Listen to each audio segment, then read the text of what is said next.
days on. Hustle real hard, no days off. Hold me down, unless we all get caught up. Young boy, like Braveheart.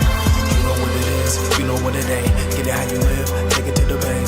Night time, don't get jumped. Bike ride with the clip top. Had them all ops, copy slipping the store clerk. Got the cops involved. My pops came through in a clutch before I saw the autopsy. Energy ran the streets, though, but not this long. Get out the way, got to make this money. Sky blue drip, and it's real sunny. DEA ain't get none from it. Jury found no guilt, you all still judging.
This is the story of a boy who didn't talk for a long time. The boy liked things to always be the same.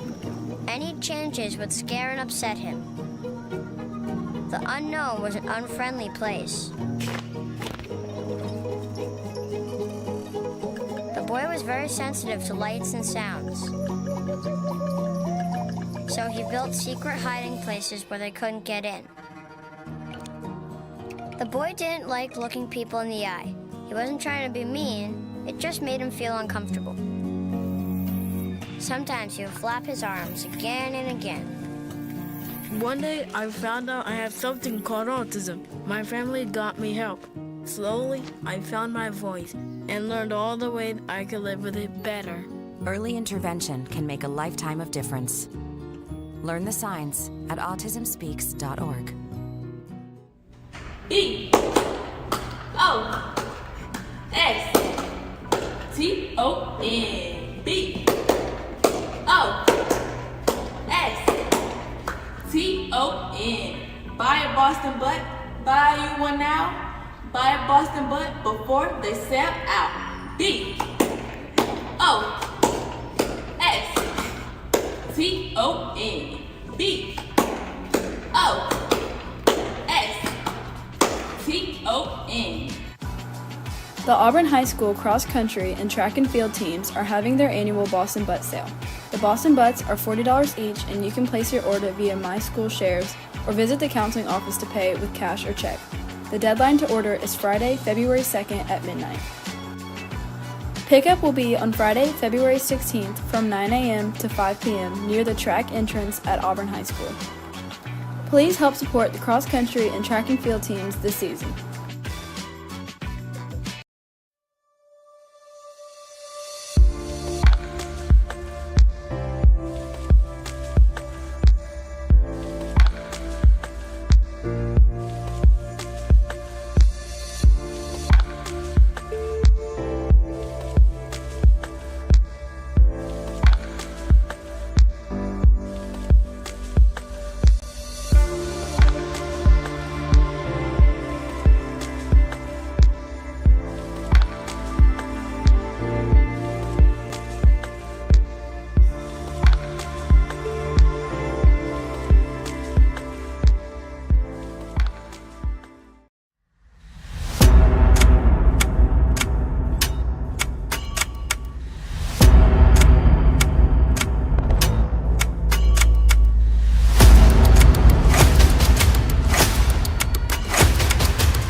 Are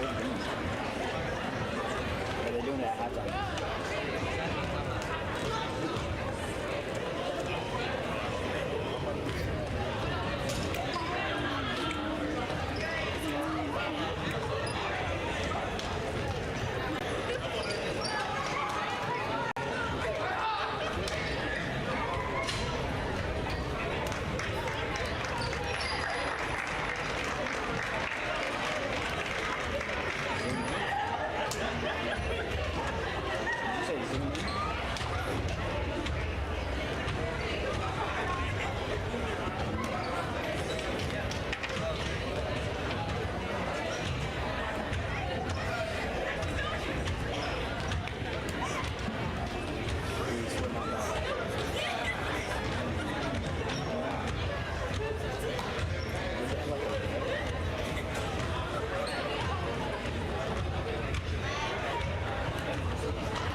Ladies and gentlemen, welcome to senior night between Auburn Tigers and Loachapoka. We're going to start off with our first senior of the night, number 11, Alethea Kopinger. Alethea is being escorted by her mother and father, Tiffany Kopinger and Caleb Kopinger. Her favorite hobbies include reading, swimming, painting, taekwondo, scuba diving, and traveling. Some of her favorite foods are ravioli, chicken fingers, and fried noodles. One fun fact about Alethea is she played basketball for 3 years in Indonesia. When she graduates, she would like to major in marine biology or psychology and attend Auburn University or Sanford University.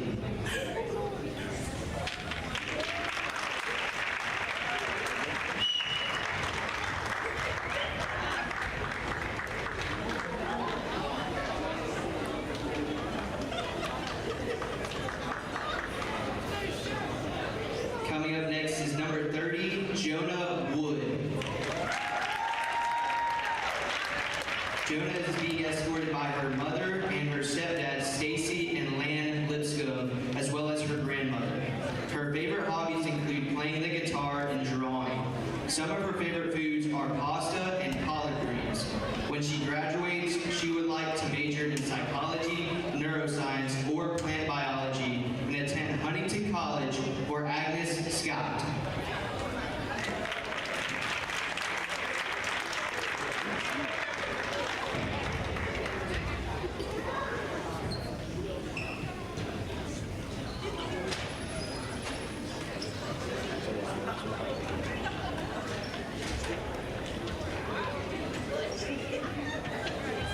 And then last but definitely not least, number 3, Soraya Daniels. Soraya is being escorted by her dad, brother, sister, grandmother, and great-grandmother. Her favorite hobbies include watching movies, sleeping, and relaxing when she is not in the gym. Some of her favorite foods are cheeseburgers and pasta. When she graduates, she plans to attend Auburn University and major in psychology.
starters for the Loachapoka Indians.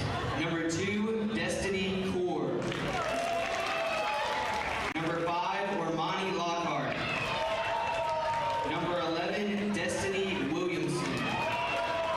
Number 24, Benicia Cobb. And number 44, Kiana Jones.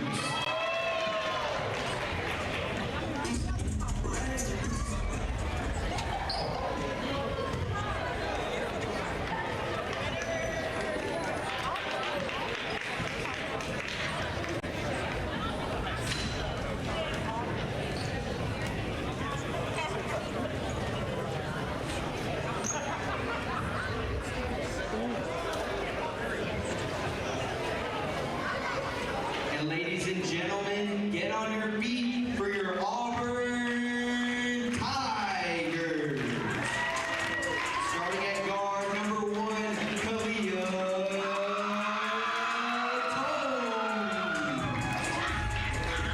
Starting at guard, number 11, Alethea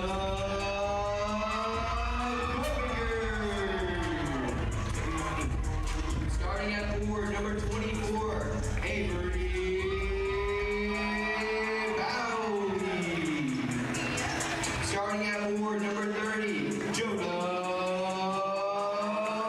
Wood. And starting at forward, number 3, Soraya Daniels. Your Auburn Tigers are coached by Courtney Pritchett.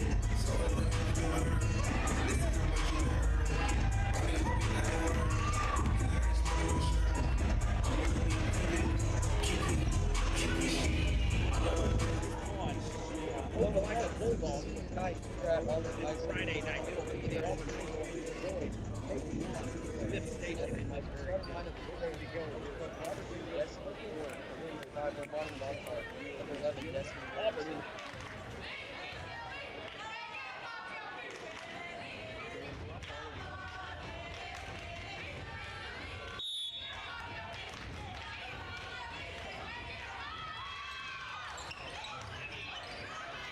The Indians will have it right out of the gate. Carpenter goes to steal. Can't come home with it. Now she does. Carpenter gets the steal. Through the bucket goes Carpenter. Gets it on the layup. Gets it on the rebound. Go.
welcome back to the second quarter of Auburn High basketball versus Loachapoka Indians. Auburn up 30-6.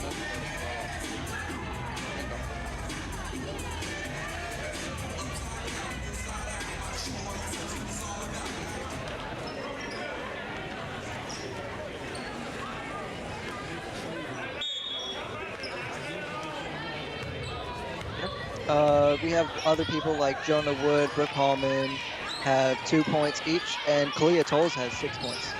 Yeah, senior night here at Auburn High School. The 3 seniors that got recognized: Soraya Daniels, just like you said, Alethea Coppinger, and number 30, Jonah Wood.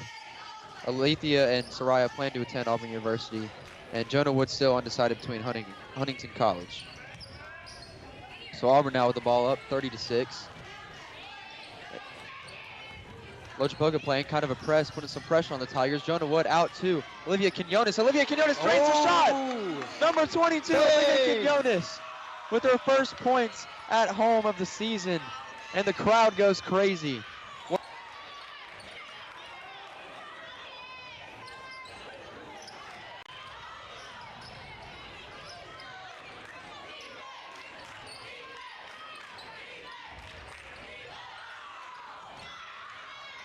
As on the inside, that's number 24, Venetia Cobb, no good. Rebound by Ramonica Tate. And Auburn going up the floor. Number 12 with the ball. Trissy Pritchett is number 12, Coach Pritchett's daughter. Pritchett out to Wood, gets a little bit stolen. Wood corrals it, and she travels, takes an extra step with the pivot foot.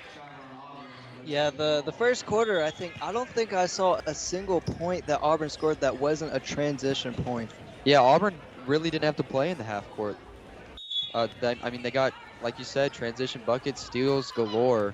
Yeah, they just got easy layups too. Just had the ball just come straight to them on defense. Like you said, Soraya Daniels with already 8 points. We saw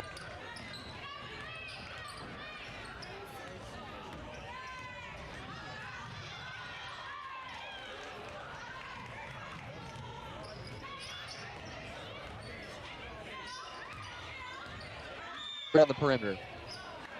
With the ball, that's number 11, Destiny Williamson, as we have a timeout by Loachapoka.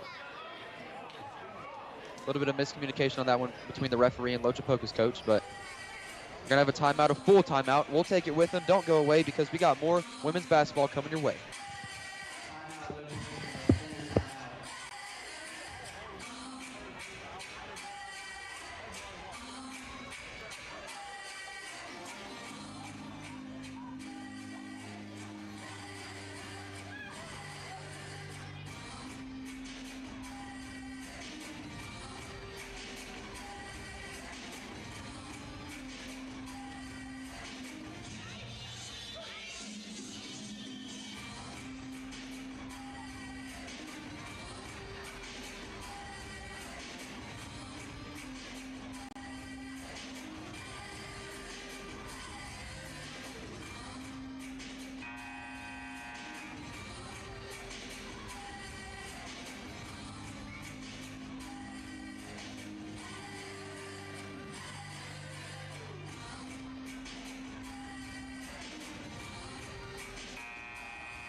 Hello and welcome back to senior night at Auburn High School, presented by Shooting to Change, as Loachapoka with the ball, now down 32-6.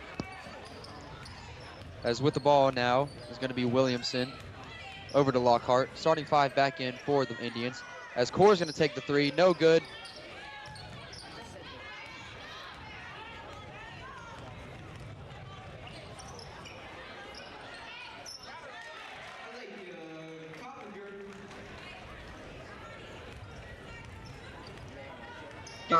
Having a game. Yeah, that's 4 points for her now. As Auburn playing stellar perimeter defense so far, Carpenter just pokes that away. It's going to stay with the Indians. Auburn coming into this game 21-4, 5-1 in the region. And man, we got an exciting weekend coming your way as Auburn men's and women's team host the area tournament. Looking forward to that one. Looking forward to that indeed. Hopefully we see an Auburn Central rematch in both divisions, but the 2 qualifier games are going to be amazing as well, as that's going to be a travel by number 11, Destiny Williamson. Subbing into the game for the Tigers, number 40, Mackenzie Etheridge. Coach Etheridge's own daughter, head coach of the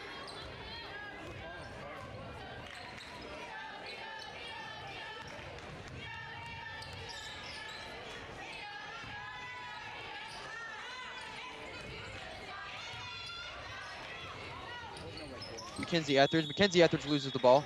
Coppinger tries to corral it. We're going to have a jump ball possession arrow pointing towards Loachapoka. So Loachapoka finally gets the stop. As Williamson's going to bring it back down the court, trying to crawl back into this game. She finds Core. Core being guarded by Quinones. Over to Williamson. Coppinger with a little bit too aggressive of defense, and that's going to be a foul.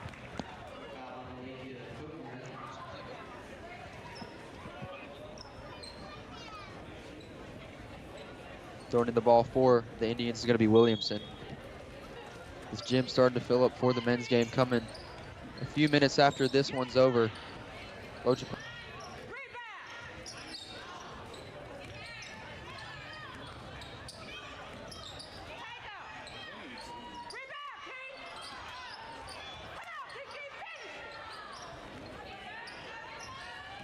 Fighting for the rebound. With it is Lockhart. Lockhart out too. That's going to be Williamson. Another miss for the Indians. And Loachapoka just can't get a shot to go down right now. As Cobb tried to put it back up. Etheridge got it. Taken away. Back on the other end, that's Lockhart. Lockhart puts up the layup. No good. We playing volleyball out here? Etheridge back with the ball. Out to Coppinger. Coppinger loses control. Out to Trissy Pritchett. Coppinger trying to call a play. Coppinger with a little bit of an ISO. Out to Quinones. Quinones took an extra step. That's going to be a travel.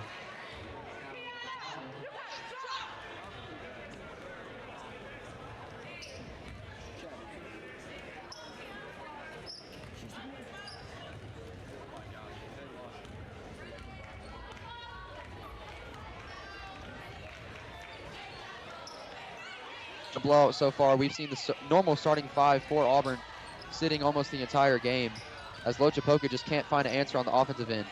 Inside to Jones. Jones puts it up, no good. Air ball. Wood with the rebound, gets it poking away by Core. Core goes up with the layup off the glass. That's good. So Loachapoka with their 8th points of the game. First 2 points in a while. As Core tried to poke it away, she's going to foul Jonah Wood. I think that was their first bucket of the second quarter. Yeah, just not going Loachapoka's way right now at all. Throwing in the ball for the Tigers is Coppinger into Pritchett. Pritchett trying to call the play that her dad's calling for. Out to Coppinger. Coppinger drew.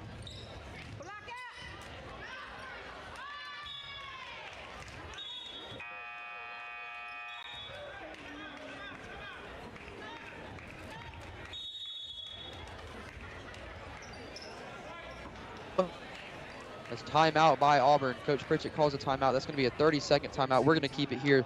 Trent, tell me what you've seen in these first few minutes of the second quarter that has led to even more domination for the Tigers.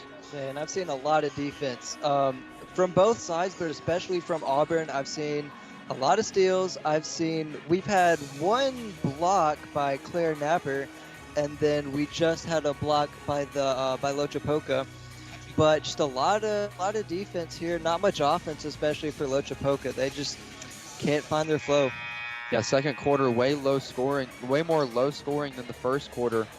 The first quarter, you saw turnovers on almost every possession for the Indians, and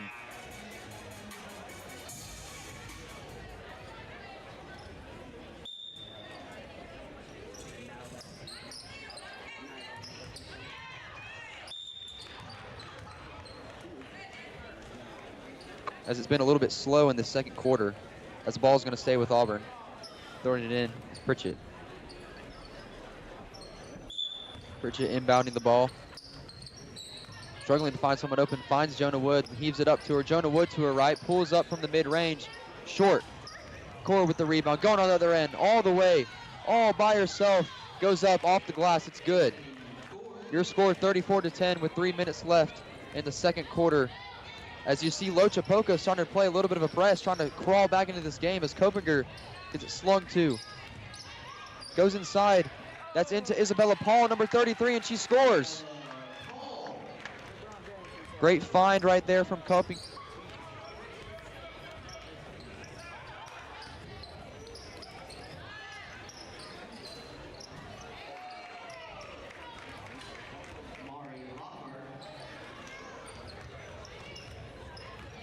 So Loachapoka starting to find a little bit of an answer offensively, as we're going to have a foul on Williamson as Pritchett got the rebound and started to go forward and just got shoved.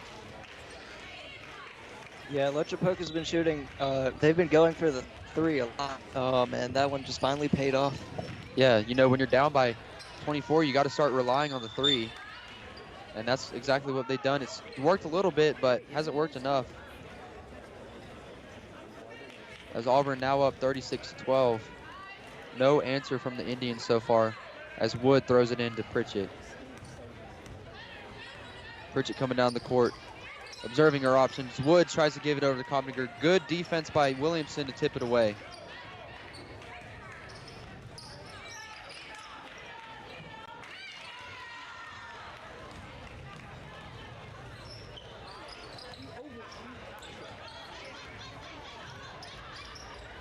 Pritchett. Pritchett swings it over to Coppinger a little bit too hard, almost out of bounds, but Coppinger retains possession. Coppinger dribbling with her right. Out to Pritchett. Pritchett on the baseline, out to Coppinger. Coppinger pull up. It's blocked by Core. Destiny Core playing amazing defense for the Indians so far, and they have the ball. As that's Core with the ball. Driving on Jonah Wood. No lane. Out to her teammate Lockhart. Lockhart with the 3. No good. As rebound is taken in by Cobb. Cobb no good. Rebound taken in by Etheridge. Auburn struggling to get the ball away from the defensive side. As Pritchett now with the ball. Going down the court. Crosses over to her left. Pritchett over to Coppinger. Loses possession a little bit. We're going to have a kick.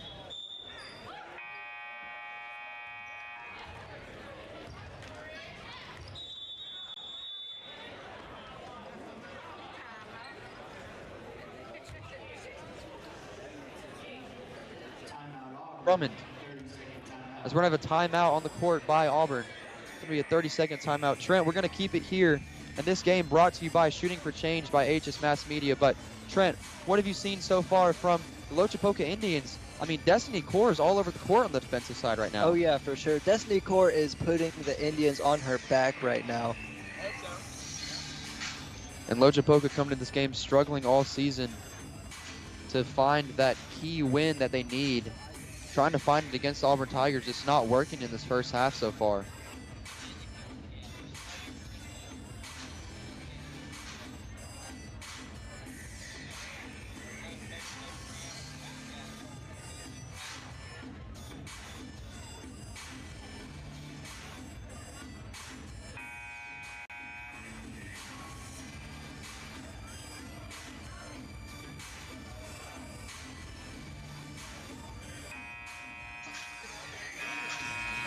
And if you like what you're seeing right here on this broadcast, be sure to subscribe to AHS Mass Media on YouTube. Anything really that you want. I mean, me and Trent are in Advanced TV, and we make projects all the time. You got sports, you got films coming out. You got a little bit of everything, entertainment all over if you want to check some of that stuff out. But we got a good game right here. Your score 36-12. As Pritchett with the shot, air ball, taken down by Isabella Paul. Paul puts it back up. Wood with it. Etheridge goes back up. And it's good. Mackenzie Etheridge with her first points of the game. As an interesting stat here, Auburn is averaging 47.9 points per game, and they're already at 38.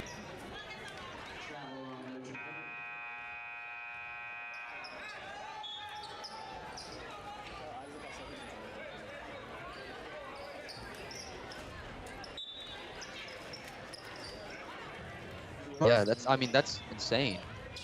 It shows the domination that the Tigers have been able to come up with, as that pass is tipped by Drummond, and Drummond gets it over to Harris.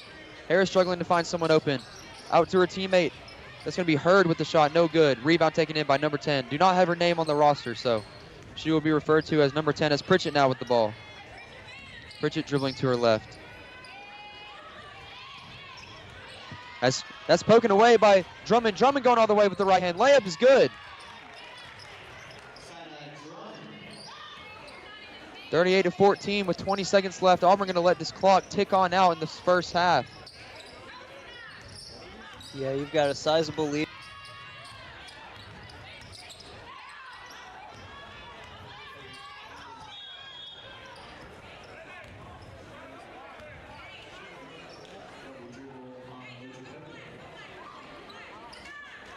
Yeah, double dribble calls like that are not something you want to have whenever you're trying to come back from a lead like that. And Auburn with another arrogant pass taken away by the Indians. Indians trying to get a shot with 2 seconds left. As that's a wild shot by Bird, and it almost went in. Your score 38-14. We're going to have a quick AHS halftime show. Trent, analyze that first half for me. First for the Loachapoka Indians. Well, of course, a lot of defense. We've seen several blocks this last quarter from the Indians. From the perimeter and the paint, both. And this, not expecting the Indians to do too much in this game, but at least play well and in preparation for their next.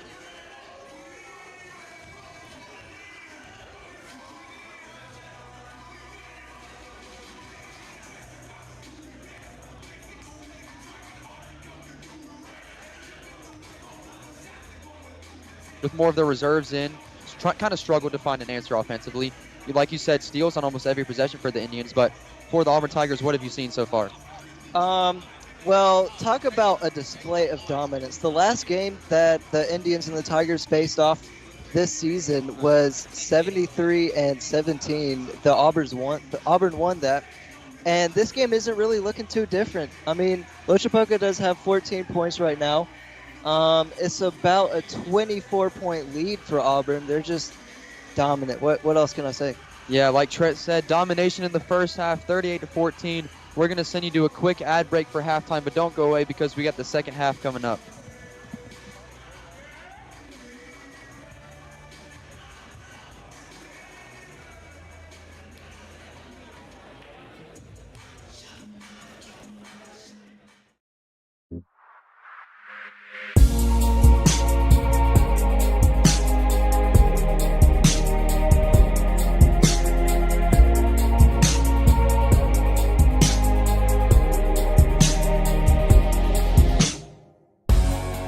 We had Brock, and we moved here away from all of our family. And when he got diagnosed at age 2, it sort of forced us to just get up and get on with it and figure out what we're gonna do.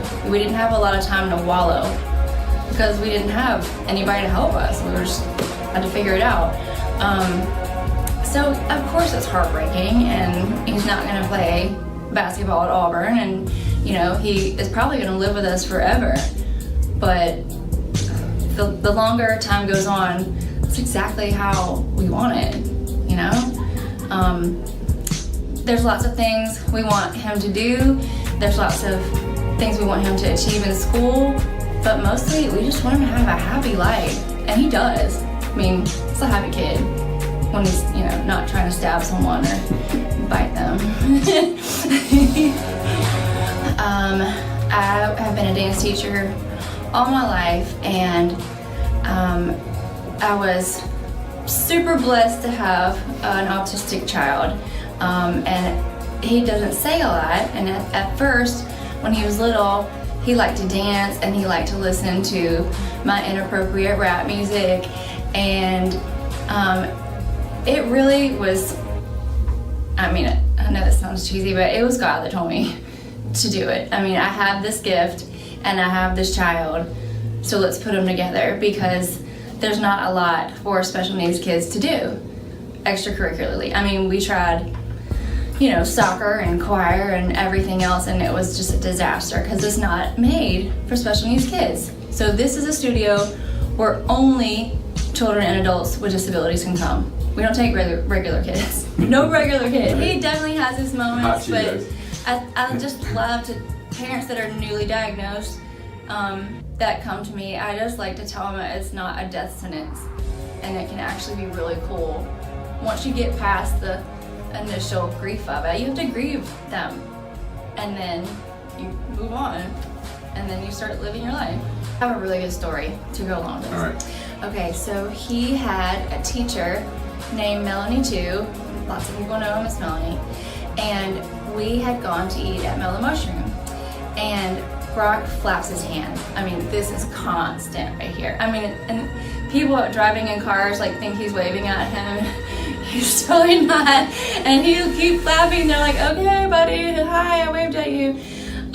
That's just his thing. I mean, it's a lot of autistic kids' thing. They flap. And so he was doing that in Mellow Mushroom, and these two teenage girls were sitting at a table, and they were doing it, like making fun. And normally I just blow it off, but Melanie couldn't get past it.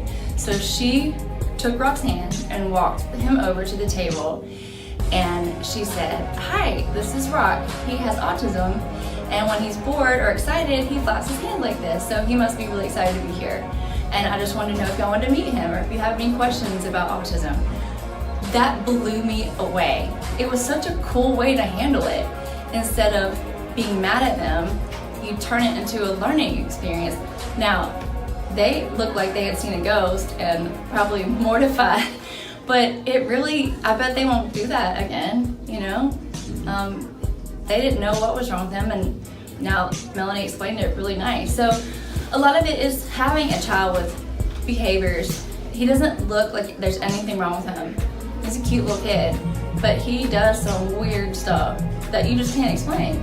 So most of the time I just act like it didn't happen. Like he likes to give people hugs that he doesn't know. And so, you know, like the cashier at Walmart really didn't get it, but I just asked them if they can please just appease him. It really means a lot to me when somebody treats him like there's nothing wrong with him. So if you run into somebody with a disability, instead of being uncomfortable, and we all are at some point, I didn't know anything about disabilities before him, ask questions. Ask the mom, you know, what is this? Why does he have this equipment? Ask questions, look them in the eye. Don't act like they're not there, because a lot of these kids are totally there, you know? And just be interested. Like, I love it when people ask me questions about him. Like, why does he do that? What does he think about this? What does he eat for snack? You know, like, they're genuinely interested in knowing. I guess it's so much more helpful than staring and wondering. Just come talk to us. Most, especially these parents, would love to tell you about their kids.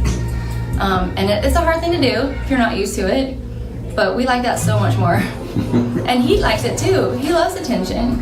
He loves when people talk to him. They don't need to ask him anything or demand anything from him, but just acting interested. They can tell. They can all tell, you know?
Yes, women can have it all, including heart attacks. Know the signs. Heart disease is the #1 killer of women. Get heart checked.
Hello and welcome back to the second half for this matchup between the Loachapoka Indians and your Auburn Tigers. Auburn up 38-14. Been absolute domination so far.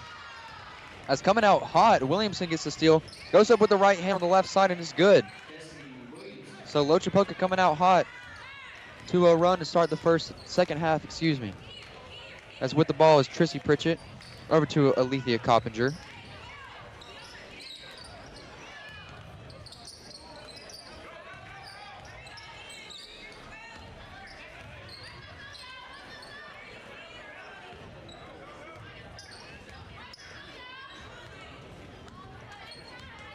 Set. Jonah Wood now with the ball. Wood going to her left. Inside to Antoinette Morgan. Antoinette Morgan haven't said her name a lot today. As she goes up with the right hand and it's good. Antoinette Morgan, kind of that counter piece that Auburn loves to use. Her and Soraya Daniels, both those super tall, super physical players on the paint. As Loachapoka now with the ball. And Trent, I have a kind of a hard question for you. If you're Loachapoka's coach at halftime, what are you telling your team?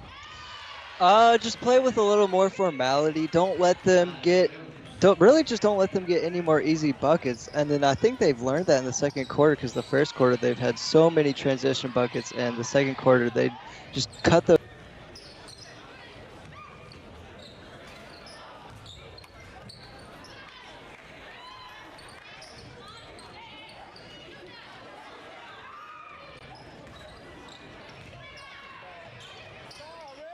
As with the rebound is Lockhart.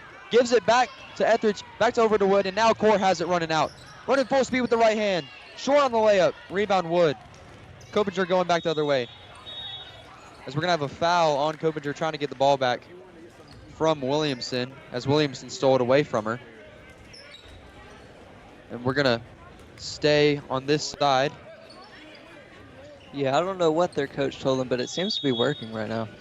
Yeah, Loachapoka coming out with a fast start so far, only down 22. So we're going to have a 30-second timeout on the floor. We're going to keep it here. And I want to preview the men's game coming up 10 minutes after this one ends. Senior night festivities. We got a bunch of... Our Auburn High cheerleaders are wearing t-shirts provided by Project Outreach Gulf Coast to help raise autism awareness, acceptance, and understanding. For more information about how you can help students with autism and other disabilities in our state, please check all of our social media sites. You have all those seniors leaving. How do you regroup next year and get some of those JV players to be ready for varsity level basketball? Just follow the same stuff that you've done these past couple years. I think they've done it pretty well. Yeah, it's kind of like a farming system almost. You got JV going up to varsity, and then, you know, varsity, if they're good enough, going to the university level. It's just an endless cycle. Yeah, and man, I'm excited for that men's game tonight. Auburn your Auburn Tigers. Super fun team to watch, super high flying, super fast paced, should be a good one. But we got 2 quarters left of this one as your score is 40-18. Core on the inbound. Over to Hurd. Excuse me, that's going to be Williamson. Jump ball.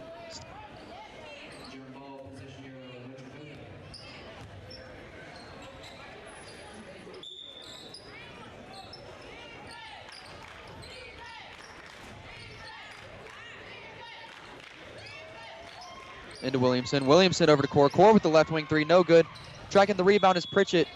Running full speed to try to get it. And it's going to stay with Auburn. Good decision by Pritchett not to touch that one, because if it went out of bounds without being touched like it did, it's going to go with Auburn. Yep. So Jonah Wood now with the ball. Inbounding into Pritchett. Pritchett thought about the 3. Inside to Etheridge. Etheridge over to Morgan. Good pass by Etheridge there. And Antoinette Morgan goes back up, gets whacked in the face. And she's going to be going to the free throw line for 2. Auburn, a decent free throw shooting team with 55% of their free throws going in. Yeah, there haven't been very many free throws being shot this game so far.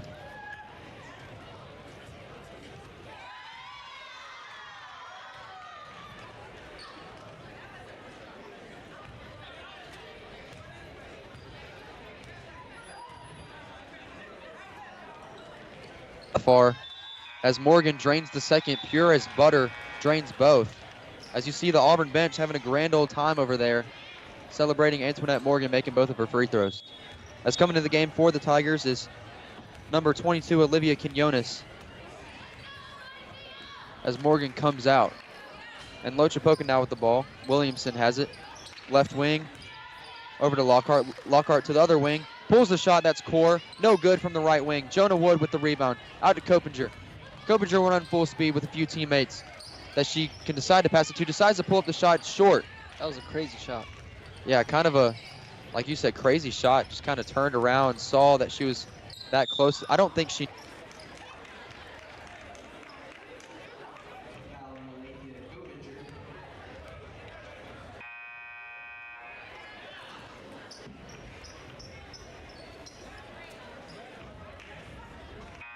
Third quarter, the most we've seen in any quarter so far. It's getting a little heated. And Loachapoka is really from 3. They're just letting it fly. Just praying it goes in right now. Yeah, it's kind of like that Opelika women's game that we saw a few weeks ago. Opelika and Auburn played last two Tuesdays ago, excuse me.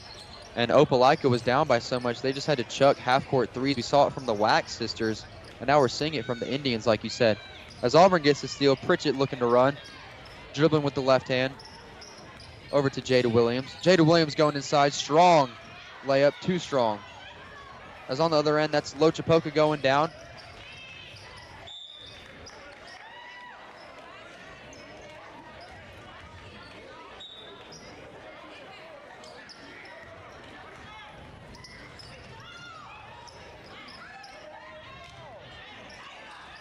Williams gets it, and that's another steal for the Indians. So Loachapoka coming out aggressive on the defensive side, as that's a corner 3 from Core, and it's no good.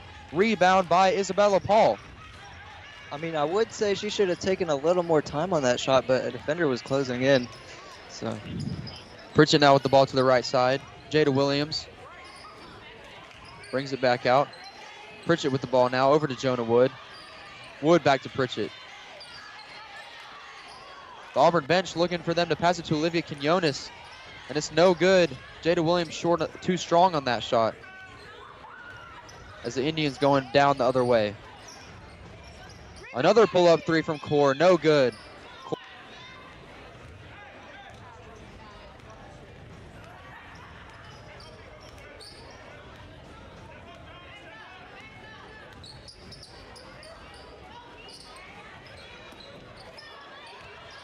Corner shot, no good, too strong. Rebound almost taken in by Quinones. Off of her, and it's going to be Loachapoka ball. Both teams are just going back and forth for just chucking threes right now. Yeah, sloppy play from both of these teams so far in the third quarter. Coach Pritchett is not going to be happy with the way that his Tigers have played in this third quarter. As another pull-up shot, that's going to be Lockhart that time from the free throw line, as Jada Williams is out. Jada Williams going to full speed. Slows back down. Off the backboard. It's no good. And now Loachapoka's looking to run. Down inside to Jones. Jones loses it. Gets her own rebound. And she double dribbles there. Great defense by Isabella Paul with a little...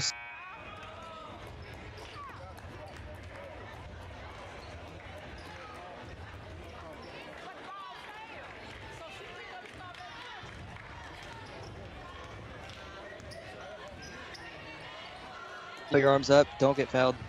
As Pritchett got away with the travel there. Over to Williams. Williams at the top of the key. Pritchett and Williams, the two guards for the Tigers. As Williams hits it off her foot, gets the ball back. Dangerous pass to Pritchett. Pritchett going inside, out to Quinones. As Pritchett gets it knocked away, but gets it back. Pritchett now with the ball at the top of the key. Inside to Isabella Paul. Isabella Paul in a little bit of trouble. Inside to Monica Tate. Monica Tate puts it up too strong. Ooh. Great strong rebound by Williams. Goes back up, no good. As going down on the other end is going to be Core.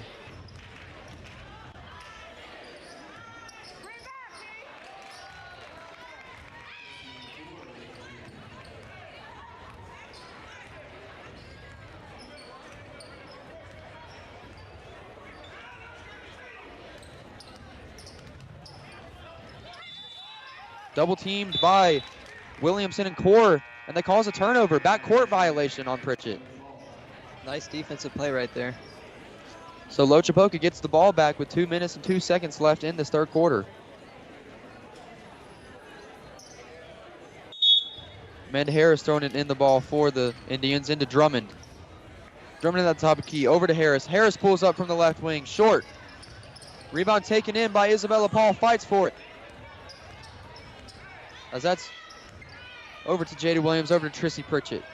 Trissy Pritchett at the top of the key, trying to find someone open. She finds Isabella Paul. Isabella Paul going up with the mid-range, no good.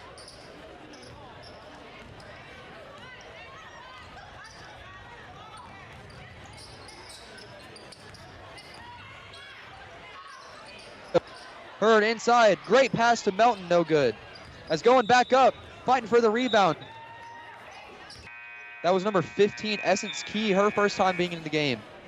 She fought for the rebound, but just couldn't get the shot to go in. As Auburn's going to get possession again. Sloppy third quarter for both of these teams. We're at 1 minute and 20 seconds left. As Copinger gets the ball, driving with the right hand. Inside, short. Rebound taken in by Ramonica Tate. Ramonica Tate goes back up. And she's going to be going to the... She's going to be going to the free throw line.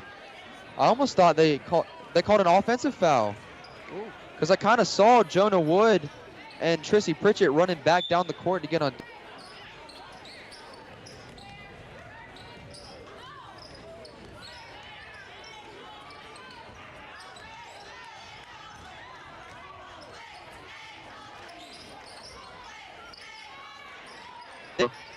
Bit of miscommunication between the referees there as Loachapoka on their end can't get a layup to go in. Can't afford a bucket right now as Copinger fighting for it. As resetting is Amanda Harris on the right wing. Thought about the three, over to Drummond. Drummond over to Hurd, and Hurd air ball. Auburn back with the ball. Looking to just hold for these last 30 seconds, up 22. Trissy Pritchett over to Copinger. Copinger pulls the left wing three. A little bit too strong off the front iron. And the Indians got the ball back. Hurd going down the court. Over to Harris. Great closeout defense by Copinger there as Harris is in a little bit of trouble. Gets it stolen away by Tate.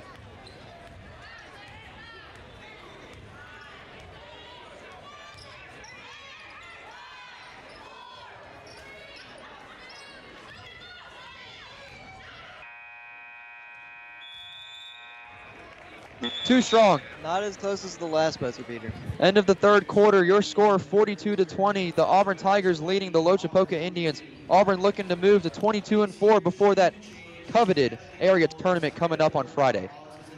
We're going to send you to a quick commercial break, but don't go away because we got the fourth quarter coming up.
shooting to change.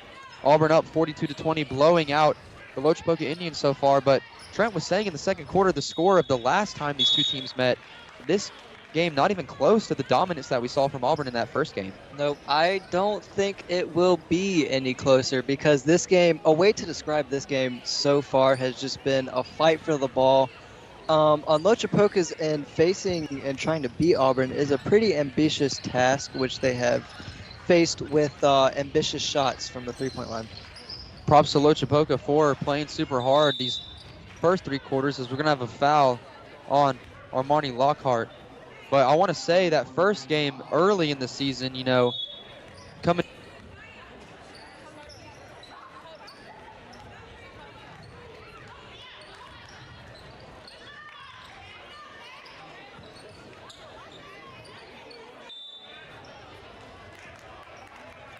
area games such as Opelika Central, Smith Station, games like that and everything. But this game, senior night, super late in the season, a game before area tournament, you're trying to rest your starters, you're trying to get the win, and you're trying to move on to what we have on Friday, which is going to be a treat to commentate. Oh, yeah. Yeah, just have a good flow going into the postseason, into the tournament. This is Auburn's last game, and Loachapoka's last game is their next game.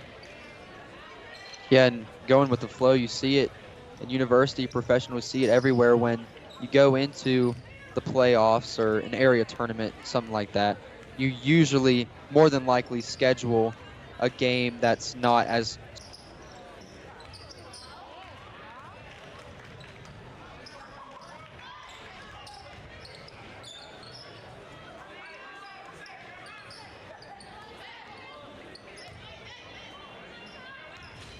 Auburn up 22 points with 6 minutes and 50 seconds left to go.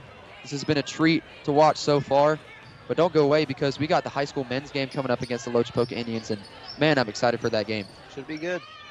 As inside to Wood, great pass. Wood with the and one layup. What a pass right there from Pritchett. Kind of just threw it up, found Wood right on the box, and Wood put it up for the two. Jonah Wood having a good game so far on her senior night. Got recognized before as Etheridge with the rebound, back up with the left hand. It's good. Mackenzie Etheridge scoring on that one. Everyone getting involved for this Auburn Tiger team. You said it earlier, but how many players have scored for the Auburn Tigers so far?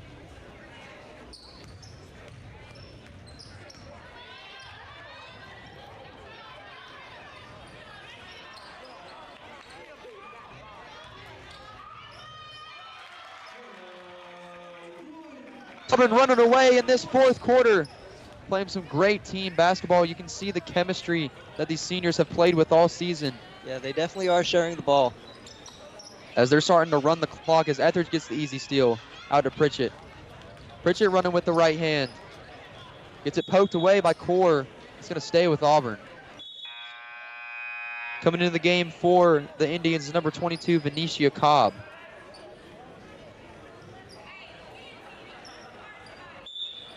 Throwing it in for the Tigers is Copinger into Wood. Wood running with the right hand, gets bumped on the layup by Destiny Williamson.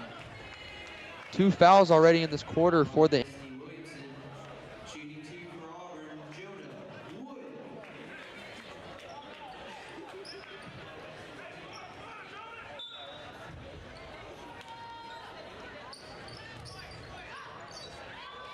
Copinger with the right hand is good. Copinger having a game on her senior night. Also got recognized before the game. Destiny Core coming down the court. And timeout by Loachapoka. You saw it. Their coach is visibly upset with the way they've been playing in this fourth quarter. We're going to have a full timeout on the court. We'll take it with them, but don't go away because we got the end of the fourth quarter coming up.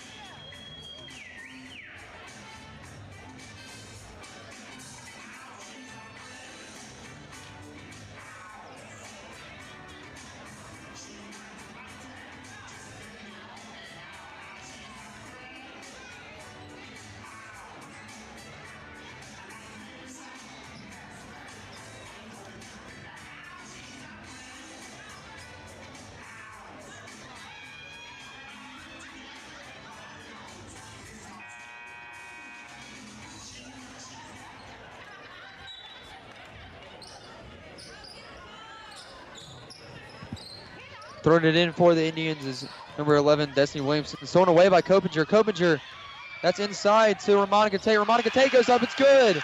Auburn bench going crazy after that one. Auburn is on a roll right now from the paint.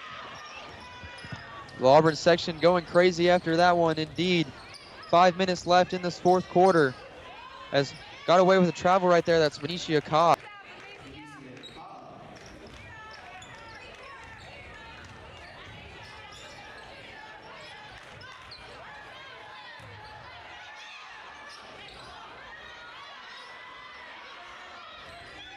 Another rebound out to Jonah Wood. Jonah Wood puts one up. Short. Isabella Paul saves it. Copinger now has it.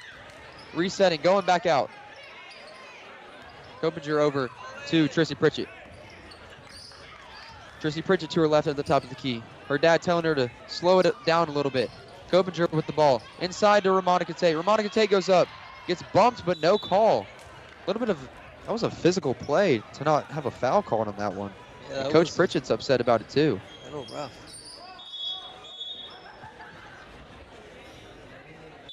As throwing in the ball is Pritchett. Out to Wood. Wood outside of Copinger. Copinger driving with the right hand.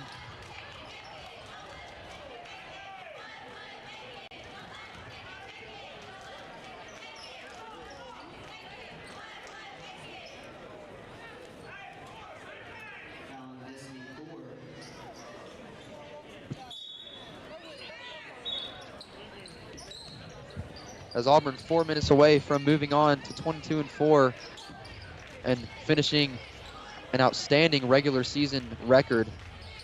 Hopefully it can be outstanding in the postseason. Physical play right there between Ramonica Tate and Zion Shaw. But it's going to, possession arrow goes towards the Indians, so they're going to have the ball. Destiny Core coming down the court. Driving on Jonah Wood, goes up, floater over Etheridge, no good. Etheridge with a strong physical rebound, gets it poked away. Destiny Core now with the ball. Bounce pass inside to Zion Shaw. We're gonna have a foul on the floor. Coming into the game for the Tigers is gonna be number 10, Jada Williams, excuse me. And a brand new 5 coming in for the Indians. Down 30. Trying to find an answer as we're going to have the clock start running. Auburn up by 30. That is the rule in 7A basketball. If you were up by 30, there's no mercy rule. They're not going to end the game, but they're going to run the clock to try to, not stretch the game out as long as it needs to be. As pull-up 3 from Hurd, no good, short. Copinger with the rebound. Copinger running full speed. Crisscross, right hand, left hand, goes up, gets fouled, but no call. As no one touches it, it's going to go to Auburn, going to retain possession. Jada Williams now with the ball. Throwing it in is Trissy Pritchett. Looking inside for Wood, gets it to her. Wood over to Copinger.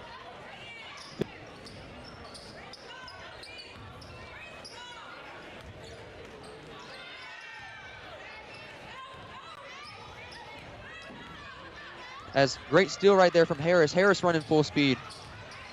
Inside pass to Essence Key, no good. As they got it back with Hurd, stolen by Wood. Wood over to Copinger. Copinger with the left hand. Stop, pop, inside to Jada Williams, no good. As Loachapoka is going to get the ball going the other way. Clock's ticking here, 1:45 left here in Auburn women's basketball senior night. Auburn's going to move on to 22-4 after this game and getting ready for that huge area tournament coming up on Friday. We got games coming your way presented by AHS Mass Media. You'll hear all of our amazing voices here on AHS.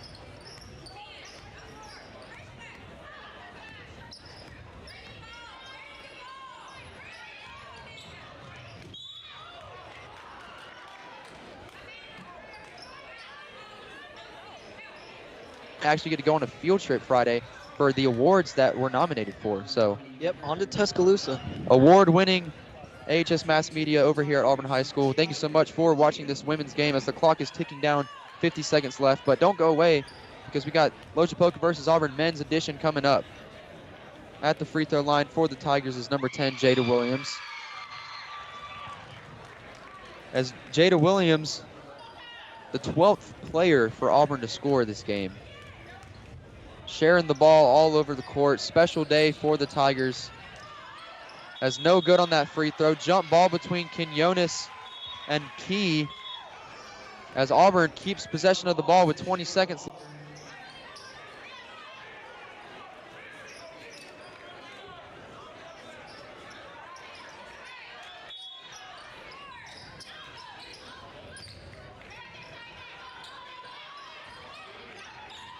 Inside to Quinones, loses control of the ball. Steal by Melton. Melton going to the right hand. Good. Bang. As Loachapoka gets a last-second basket, but your Auburn Tigers win their senior night game here in Auburn High School. 53-22, move on to 22-4 on the season. Your Auburn Tigers are getting ready for that area tournament. It's been a pleasure commentating this one for you. Senior night brought to you by Shooting to Change. Play-by-play commentator Taylor Gagne, color commentator Trent Medley. Don't go away because we got the men's game coming right up.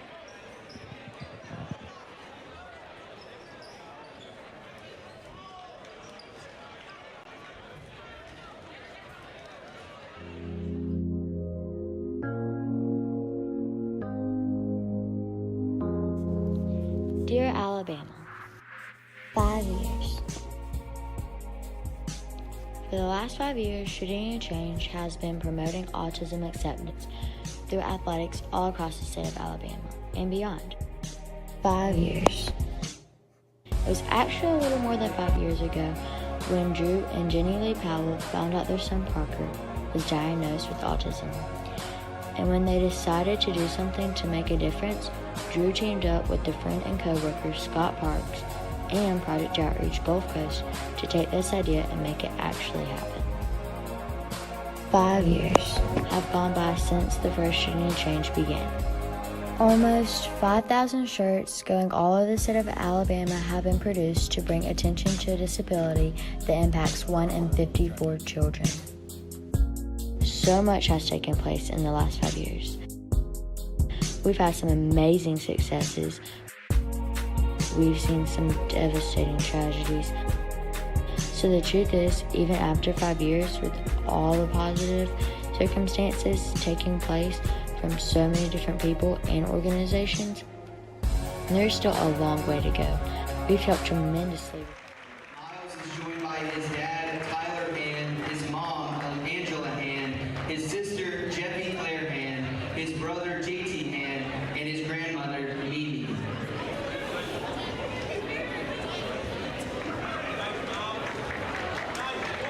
Ladies and gentlemen, Miles Bernstein.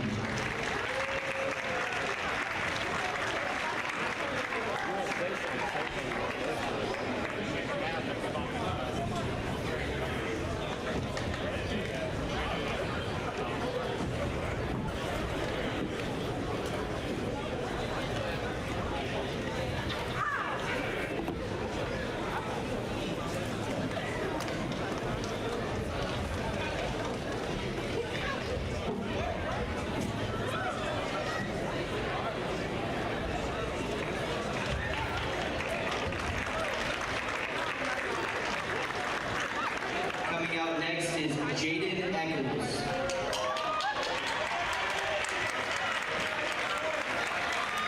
Jaden is joined by Jesse Chambliss, his stepdad, his mom, Melanie Chambliss, his dad, Nathaniel French, his grandmother, Patricia Eccles, his sister, Harper Chambliss, his other sister, Charlotte Chambliss, his brother, Trey French, and his sister, Nia French.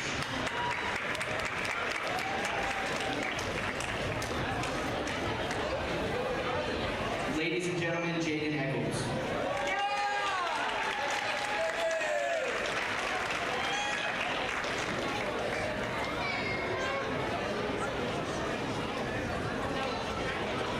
Coming out next is Jordan Franklin.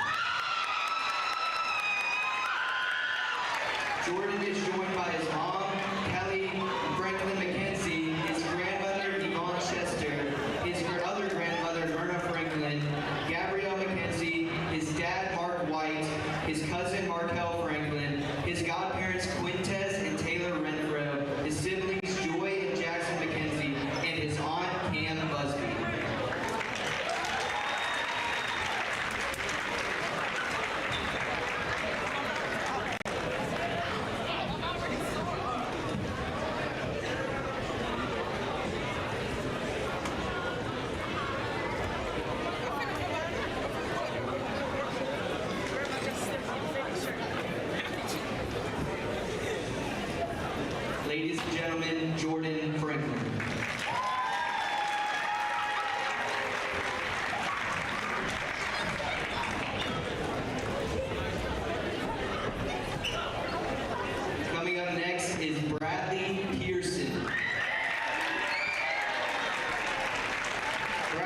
joined by his mom, Nancy Pearson, his dad, Clark Pearson, his sister, Kate Pearson, his grandparent, Ann Bradley, his other grandparent, Helen Pearson, and his other grandparent, LJ Pearson.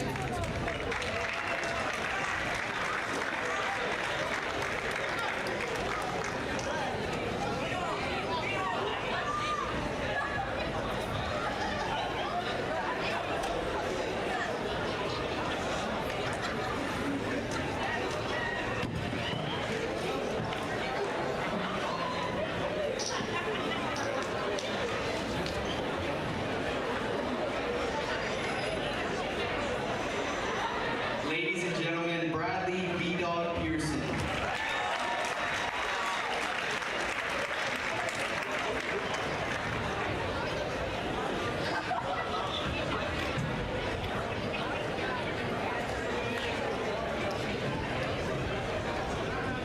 Coming up next is Griffin McLean.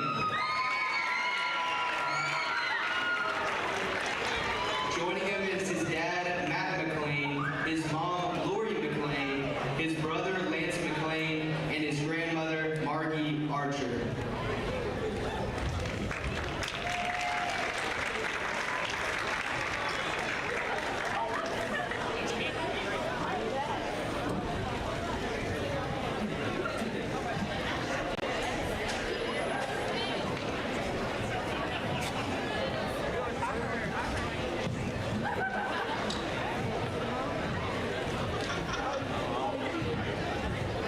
Ladies and gentlemen, Griffin McLean.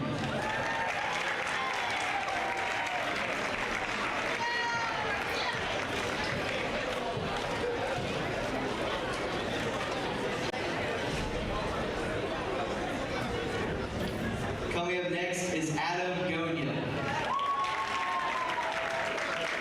Adam is joined by his dad, Jay Gonia, and his mom, Becky Gonia.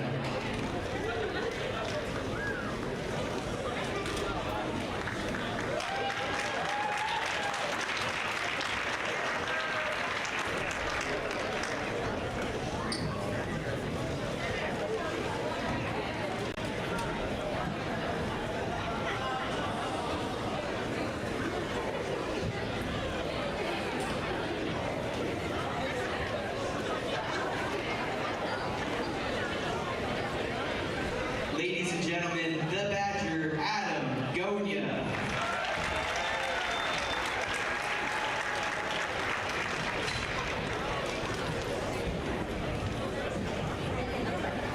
Coming up next is Wade Hill.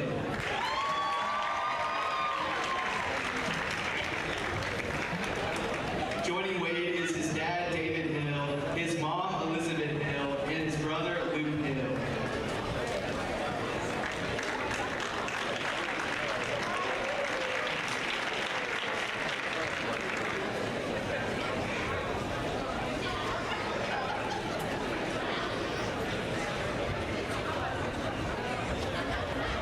Ladies and gentlemen, Wade the Slim Reaper Hill.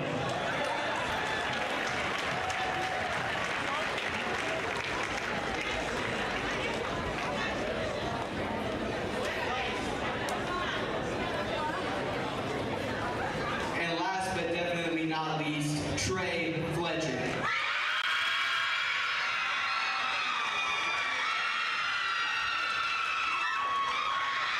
Joining Trey is his mom, Connie Pace, his grandmother, Diane Kane, his brother, Quintus Fletcher Jr., and his aunt, Nicole Ward.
who live with Down syndrome and what it's like to be friends with somebody with Down syndrome, and were inspired by their story. We have also had a continued partnership with the Auburn University wheelchair basketball team. Coach Rob Taylor and his athletes have been so supportive of the project outreach effort here in Drake. He and his athletes have come to share with our students what adapted athletics is and how a disability doesn't define the things you can and can't do. By far, my favorite part of Project Outreach has been watching my students create friendships that last well beyond their year at Drake. William is a student with Down syndrome who I taught a few years ago. His friend Cole is a typical student in his grade. Cole joined Project Outreach after meeting William at Dare Camp, and through Project Outreach their friendship grew and they remained friends throughout the year. What is your name? William Benson. And how old are you, William? 15 years old. And what grade are you going into? I'm in 8th grade. 8th grade. Why do you love Project Outreach, William? I make new friends. Make some new friends there? Awesome. What is your favorite memories from Project Outreach? We have a Christmas party and a Halloween party. Wow. Did you get to dress up for your Halloween party? Yes. What did you dress up as? Reverse Flash. The Flash? Reverse Flash. Oh, Reverse Flash. Awesome. And do you feel like you've made any new friends because of Project Outreach? Yes. Yes? What grade did you start Project Outreach in? 6th grade. 6th grade. What were some of the names of the friends you made? Emma and Lacey, Cole. Good. And did you get to see those friends in 7th grade? Yes, I did. You did? Did Project Outreach continue into 7th grade? Yes. Great. Were you looking forward to seeing all those friends? Yes, I did. And what are you looking forward to the most going to 8th grade? I decided to use supplies for my friends. To do what?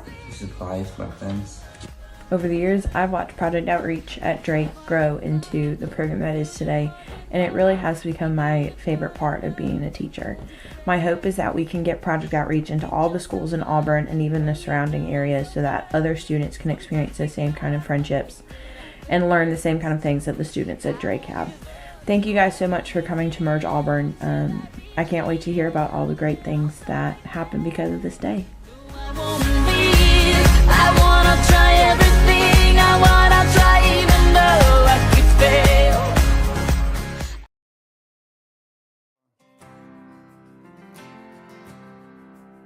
For the last 15 years, Project Outreach Gulf Coast has done something beautiful that most of the world isn't even aware of.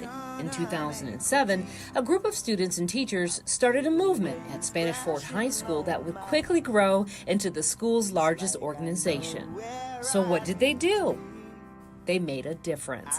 They changed the school, they ate lunch, they went to homeroom, they had parties and even attended sporting events. So how in the world, you may be asking, did any of these things help change the world?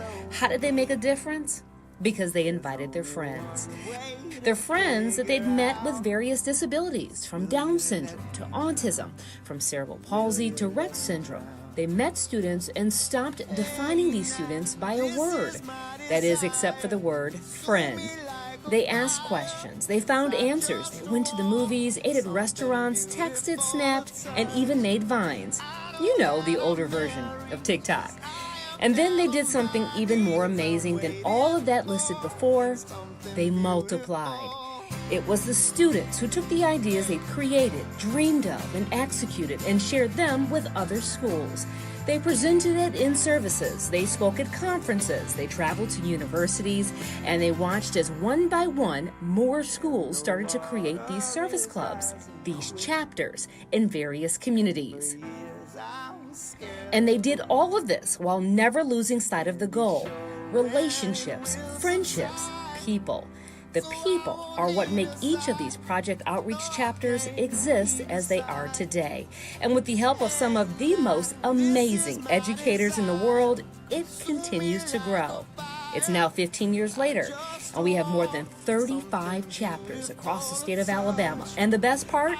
These students graduated, they moved away, they moved home, they became teachers, speech pathologists, doctors, businessmen and women. They became advocates, entrepreneurs, and even now, they're still maintaining these friendships. these relationships. So keep your eyes open, keep them wide open. These students are just getting started, and our teachers are right there rooting them on.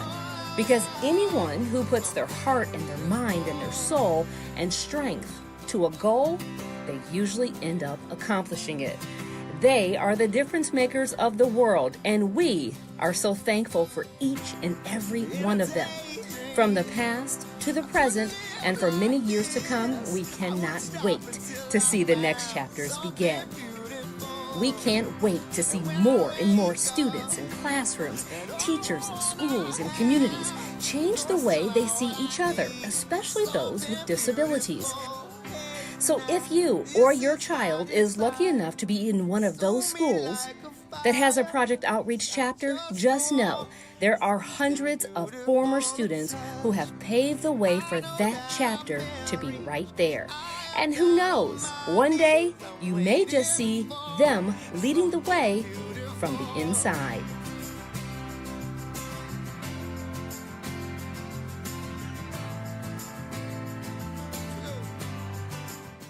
I will be right by your side. If I can't find the cure, I'll fix you with my love. No matter what, you know I'll fix you with my love. And if you say you're okay, I'm gonna heal you anyway. Promise I'll always be there. Promise I'll be. Yes, women can have it all, including heart attacks. Know the signs. Heart disease is the #1 killer of women. As many of you have heard, tonight's basketball game is part of a statewide event known as Shooting the Change. This event is celebrating its 10th year of Shooting the Change the way we see others with autism and other disabilities. Coach Drew Powell and his wife Jenny had a vision from day one when they teamed up with Project Outreach Gulf Coast. The Powells were blessed with 2 boys, Dane, who is 4, and Parker, who is 2. Although Dane was more typically developing, the Powells noticed that Parker was having difficulties with communication in response to words or sounds related to what the Powells thought were hearing problems caused by early ear infections. Parker tested normal for hearing and sought the help of a developmental specialist. Parker was only 1 when they first heard the words autism. Today, Parker is a beautiful, healthy child who sees the world a little differently, and so do his parents. Parker is now giving back to his peers by being a member of Project Outreach Saraland Middle School, where he shares with others about his journey with autism. With the help of families like the Powells and Project Outreach Gulf Coast, many children are seeing change in their schools and their communities. Project Outreach, like many others, wants to help children like Parker receive the support that they need to be as successful as possible, and that's why we are shooting to change the way we educate, accept, and understand those with autism spectrum disorders.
team for them. So yeah, Loachapoka We'll see. actually no JV team. So Yeah. if you try out for basketball, you're good enough. You make the varsity team. So these are the best athletes at Loachapoka High School. So we'll see what they can do against this Auburn Tigers team. And you see it right in the center of the court. Wade Hill just towering over number 23 Mitchell Chenier. not a lot of height with this Loachapoka basketball team. So Auburn definitely has the advantage over that. Jump ball coming right your way in Auburn High School. Wade Hill versus Mitchell Chenier.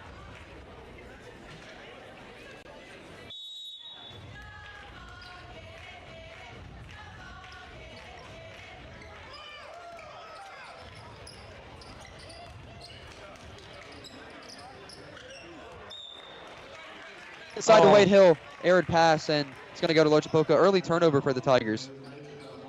Auburn with 327 turnovers on the season, over 27 games. Pretty good stats right there, only about 1.3 per game. Pearson almost stole the ball there, and he did. He did steal the ball, and he's going to score. Pearson all the way with the right hand is good. Bradley Pearson off to a really hot start. Bradley Pearson with his first 2 points of his senior night game. His family walking him out center stage. Oh, another as Jordan steal. Franklin almost with a steal on number 11, Jamari Todd. And like you said, this young Loachapoka team looks rattled coming out here for this huge crowd that we have at Auburn High School.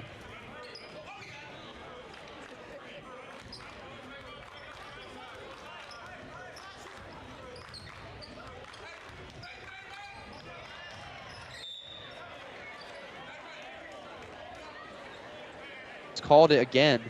It's going to stay with Loachapoka. Loachapoka, you see their coach trying to just calm his players down, tell them to slow down, let the game come to you. As Lamar Finley now with the ball. And Lamar Finley, actually, I went to elementary school with him in Auburn at Pick Elementary, so kind of a special moment right there. He's a baller, I'll just say that. Right there, it looked like Pearson almost got another steal. Pearson's already gotten one steal, almost had like about 3 steals, and that's a blocking foul on Loachapoka, or on Auburn. So as Chenier tries to drive inside, Trey Fletcher with the blocking foul.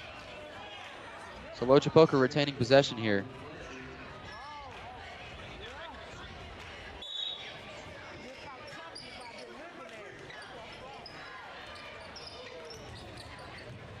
The Indians. Pearson with some good defense already to start this game. As Pearson tips it away. Chapman's going to throw in the ball again for the Indians. Chapman pump fake. Almost stolen away by Franklin again as Todd pulls up. No good. Trey Fletcher with the rebound and Auburn looking to run. Jordan Franklin leading the pack. Jordan J. Frank. Inside pass to Jay Nichols. Jay Nichols goes up with the left hand. No good. Gets his own rebound. Goes back up. No good. Trey Fletcher with the rebound. Trey Fletcher looking to pass it out as it's stolen away by Chenier, and Loachapoka's now out. As Todd dribbling crossover. Over to Chapman. Chapman goes in. Over Wade Hill. Wade Hill with the rejection. Wade Hill, number 3 individual. Oh! As Jay Nichols goes up, takes the roof off, and jams it down for the Tigers. What a dunk by Jay Nichols.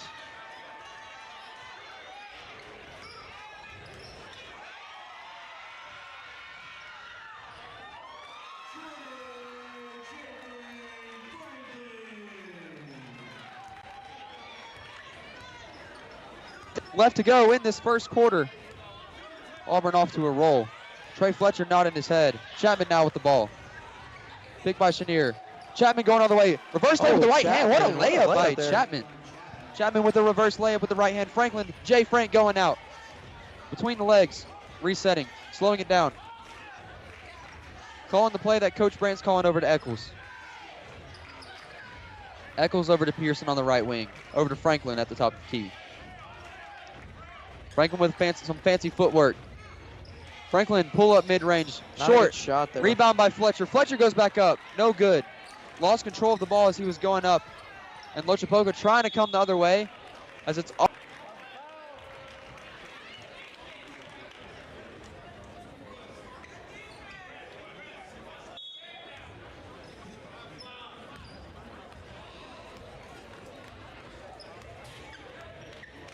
Game like Auburn wants it. Auburn always plays a fast-paced tempo, so Yeah, I should expect that tonight. And there's Fletcher with the layup, so that's his first basket of the night. That's going to be his first 2 points. As Fletcher drives inside with the left hand, Auburn now up 8-2. 4 minutes, 50 seconds left in this first quarter. Chapman now with the ball. Not a lot of subs so far for both of these teams. Chapman crossover, poked away by Eccles. Going to stay with the Indians.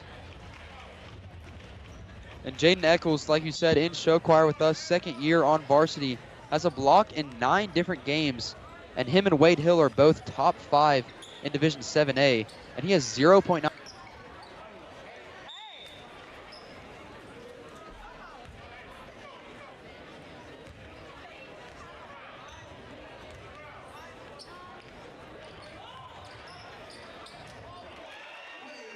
Wade goes up. Strong layup is good. Auburn up 10-2. Loachapoka trying to find an answer on the offensive side. Wade Hill just towering over the entire Loachapoka team combined. As double team right there. Tyner now with the ball. Backing down Bradley Pearson. Pearson pokes it away. That's over to Chenier. Chenier over to Finley. Finley thought about the shot. No, he's not going to take it. Chenier backing down Wade Hill. That's a bad idea. And Eccles sends it back. It's a rebound to Tyner. And that's going to be a foul on Jordan Franklin. Brand new 5 coming into the game for your Tigers. Number 15, Joseph Hightower. Number 20, Trey Ross. Number 33, Griffin McLean. Number 4, Cash Reef. Number 2, Badger Gonya.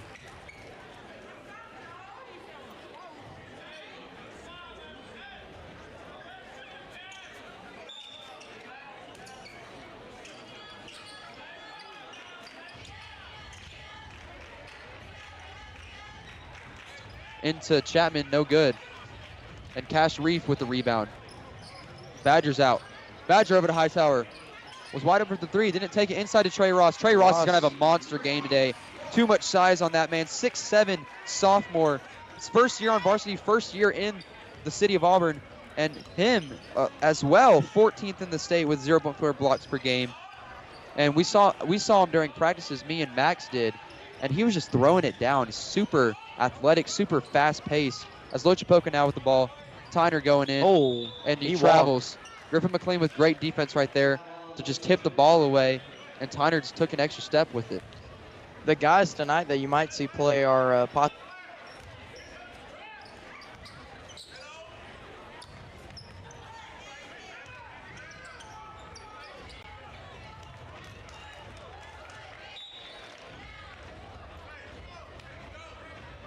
Hightower there just threw the ball a little bit too far. That's going to be another turnover for the Tigers.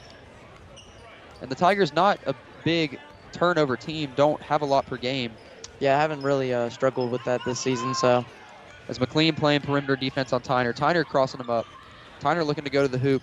McLean with good shuffle defense as Tyner puts it up, no good.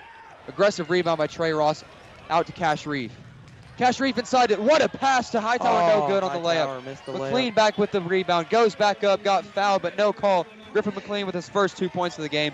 Griffin McLean, a football tight end with 2 Division I offers, Sanford and Austin Peay. So we're seeing the athleticism just come into play. So far, half the lineup already.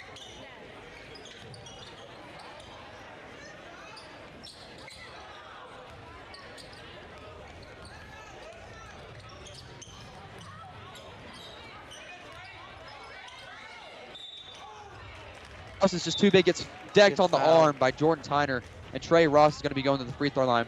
Great start for the Tigers so far, up 14-2. This arena's feeling it. The families of the seniors are feeling it, and all the Auburn High School students are feeling it. Shooting 2 is Trey Ross. Nothing but cash on the first one. Coming to the game for the Indians is number 22. It's Aquavius Shaw, the 6-foot guard. And number 21, Chris Lipscomb, the 6'3" senior center. So more height coming into play. Oh, and he gets his own rebound. As Ross gets his own rebound, goes up again, Almost gets fouled again. So Trey Ross going to the line again for 2 shots. He'll be a special player next year for the Tigers.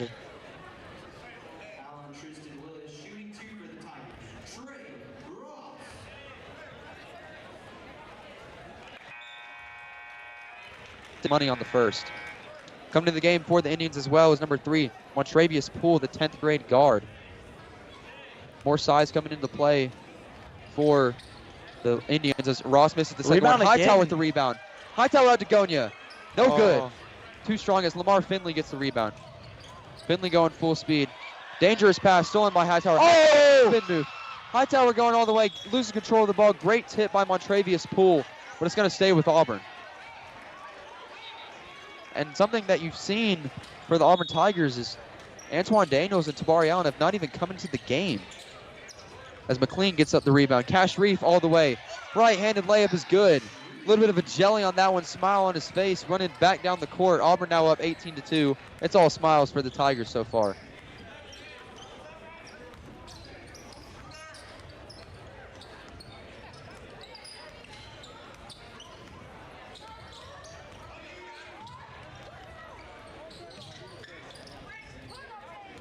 In some trouble, gets it over to Shaw. Shaw working on McLean, mid-range shot, no good. Offensive rebound by Lipscomb. As Lipscomb gets it back out to Finley. Finley thought about the shot, pulls up, no good. Off the front rim, Badger fights for the rebound. Finally controlled by Lipscomb. Over to Chapman, and Chapman no good on the three. So Loachapoka cannot afford a shot right now. As McLean gets control of the rebound out to Cash Reef. Cash into McLean, bounce pass. Poked away by Shaw, and they're going to call a foul actually on Shaw. Hit McLean on the arm. So we're going to have an inbound pass for the Tigers. 58.6 seconds left. 18-2.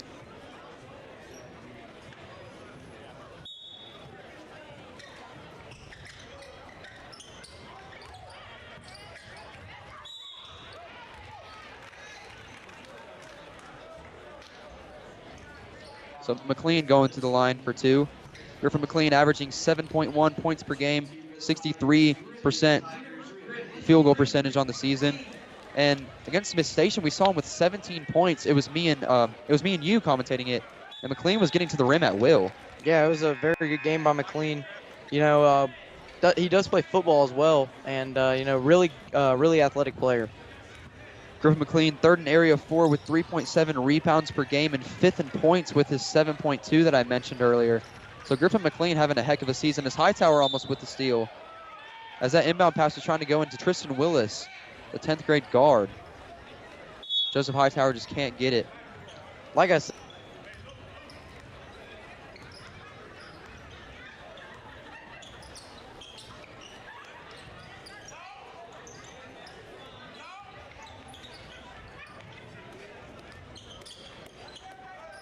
trying to find an open perimeter shot.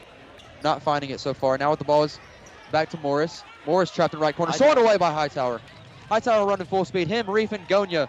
As Cash Reef with the contact goes through the contact and sinks the layup. So Auburn now up 22-2 as that's going to be a foul on Hightower. A silly foul on Joseph Hightower. Soft foul call right there. Only the third foul for the Tigers overall as a team, so not bad. Auburn with 3, Loachapoka with 4. As Chapman now with the ball. Chapman over to Shaw, as it's stolen again by Hightower. Hightower with possession over to Cash. Cash driving in, looking back out, finds Trey Ross, pull at mid.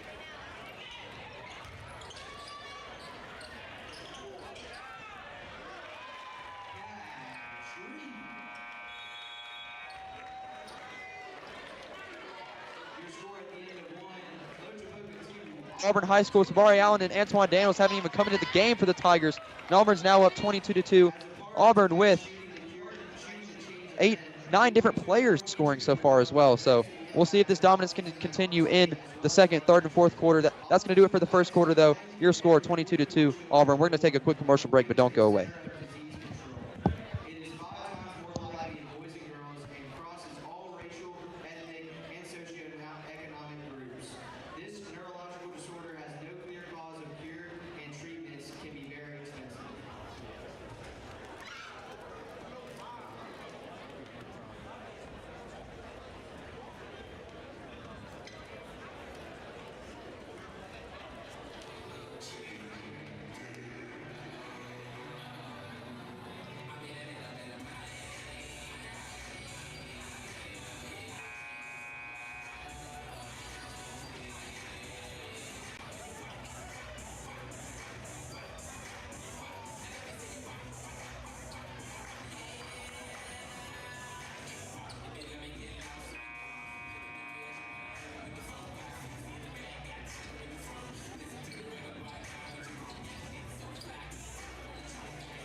Hello and welcome back to the second quarter here at Auburn High School. Loachapoka with the ball.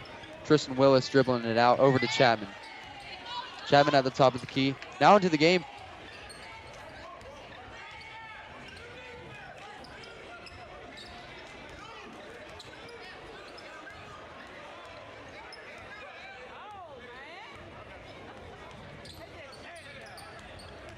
Receiver room as Chapman dribbling on the baseline goes up over Allen.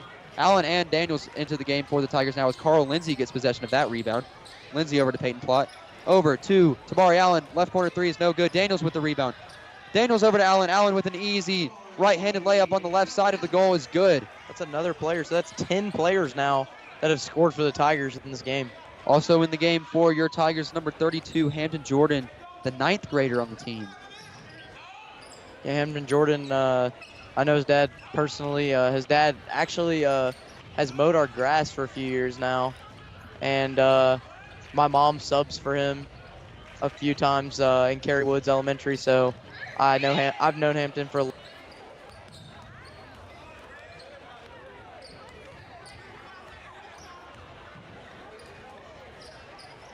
Chapman swings it over to Morris. Morris dumps it inside. Over to Chapman. Chapman with the three. No good. Daniels with the rebound looking to run. Daniels with the right hand over to Allen. Allen over to Lindsay. Lindsay with the right corner three. No good. Daniels was almost there for the rebound, but it's taken up by Morris. Morris going all the way over Allen. Good. Morris with a strong drive. Puts it over to Tabari Allen, one of the best defenders on Auburn's team. And puts it in, and it's good. 4 points now for the Indians as Daniels now has the ball. Over to Allen. Allen thought about the shot. Almost was up from mid-range. Over to Peyton Plott. Plott from the left corner, no good. Auburn cannot get a three going right now. 35% three-point shooting team on the season, but just can't get a three to go in this game. As Lindsay now with the ball over to Daniels. Daniels thought about the shot.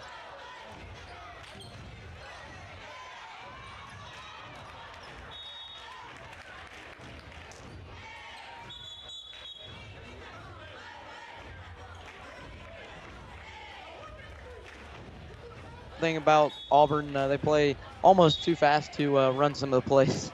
Back into the game.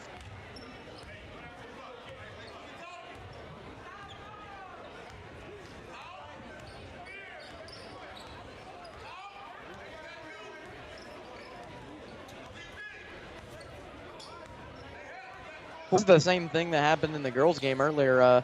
Was that Loachapoka barely had any points at the end of the first quarter. Same thing here. As Shaw drove and traveled. We thought it'd be a foul at first by the timing that it was called, but it's going to be a travel, and Auburn's going to get possession back. Yeah, it's looking like Auburn might possibly. Auburn might. I don't know. Could they score 100 tonight? It's very possible with 24 points with 5 minutes left in the second quarter, but Auburn just turning the ball over again as the Indians going the other way with the ball. That's going to be Tyner. Tyner over to Shaw. Loachapoka loves playing on the perimeter. Not a lot of movement right now, though. Yes. As pull-up shot by Morris is no good. In and out. Hampton Jordan with the rebound. And Daniels now on the fast break looking to run. Daniels behind the back move. Inside pass to Allen. What a pass. Beautiful pass. Daniels to Allen. Allen goes up with the right hand, and it's good. Allen is the second leading scorer right now behind Cash Reef. Tabari Allen career high came against Central the last time that we got to commentate that one with 26 points. That was one of the best high school basketball games probably ever. Yeah, that was an amazing game. As Tyner over to Morris.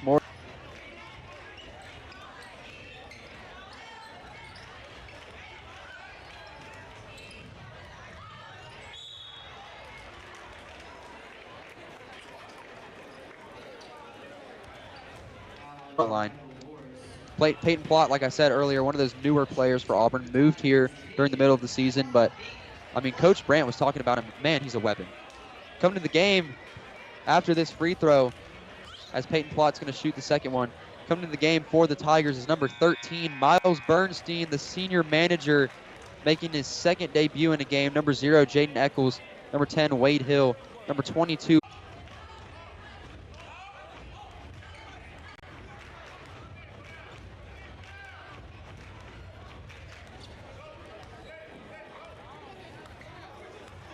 definitely deserves to come into this game. Yeah. He's also a baller. I mean, I can't wait to see him come in. As on the drive, aggressive layup by Mitchell Chenier going up on Jordan Franklin. Franklin zips it over to Preston Eccles with the right corner three. Is good. Bang. Nothing but nylon for Preston Eccles with his first 3 of the game. Actually, first 3 for the Tigers in the game, too. Preston Eccles, also another new player for the Tigers, was on JV to start the season as Jordan Franklin intentionally fouls Tristan Willis. And Miles Bernstein coming into the game for the Tigers.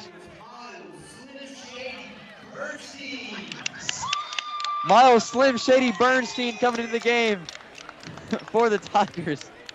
Sorry, I had to let a little chuckle there. Chuckle out there. Yeah, sorry.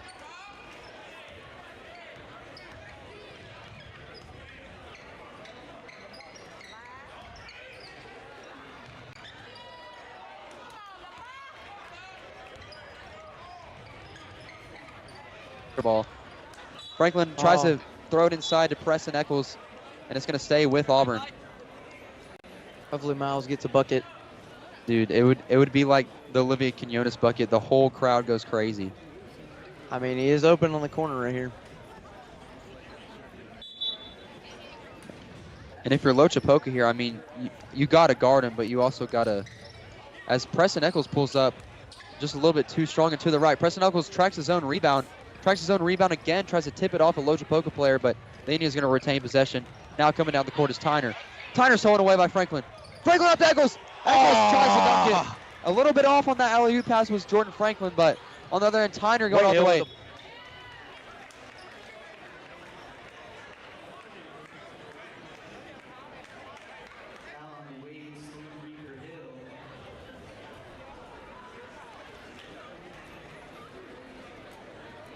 The gym had a little bet going about the over-under of alley-oop dunks in this game, and we've only had 1 so far. So our over-under is 5, and I bet the over. So hopefully we can change that soon as Tyner drills the first one. We'll see how that goes. As Tyner on the second is good, rolls in, shooters roll. Wade Hill inbounded the ball for the Tigers now. Jay Frank with the ball. Jay Frank getting almost triple team out to Bernstein. Bernstein thought about the shot, gets it tipped away as Loachapoka's coming down on the other end. Tyner with the ball, pull-up shot is good. Splash for Jordan Tyner. The pull-up 3 at the top of the key is good.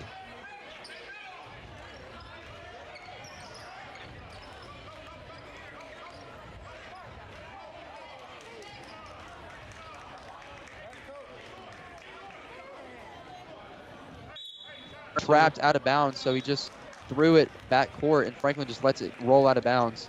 And Finley's going to be thrown in the ball for the Loachapoka Indians. Finley trying to find someone open. Inside to Shaw. Shaw trying to back down Preston Eccles. Preston Eccles, super lanky player. Him, Trey Ross, and Jay Eccles all kind of built the same. Super tall, super lanky. As Franklin rips away the steal. Franklin over to Wade Hill. And Franklin's just off on his alley-oop passes right now. Trying to have a little bit too much fun out here, not playing the game. As Jaden Eccles just swatted that away. Holy crap, Jaden Eccles came out with a message. Finley on the shot. Eccles just full-on packed that.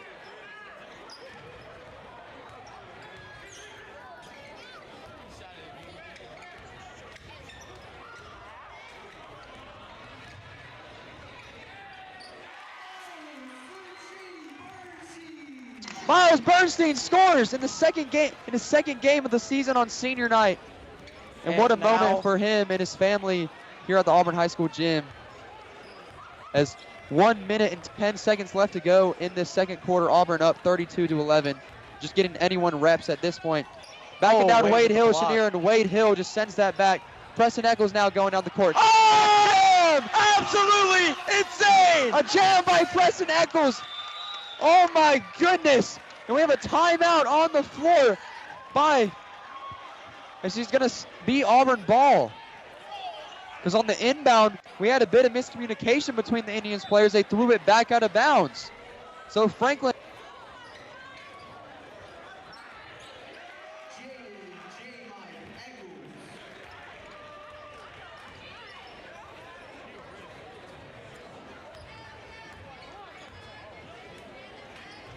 36-11. Jaden Eccles now guarding Jordan Tyner. Tyner into Chenier. And if Chenier's learned anything, he's learned not to go up on Wade Hill. Over to Todd. Todd out to the left corner. That's Shaw. Puts up the three. No good.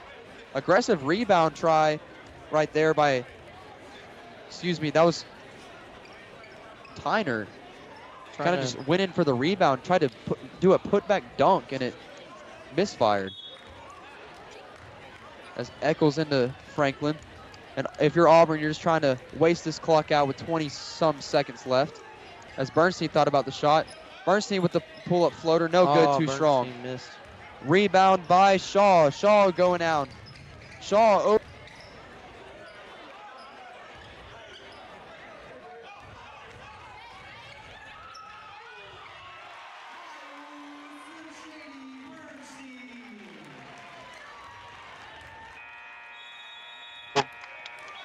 As that's going to do it for the first half. 38-11 is your score at the end of the first half. But don't go away, because we got the second half coming up right your way after halftime. Reese Kinder, Taylor Godney on the call here in Auburn High School. Let's go.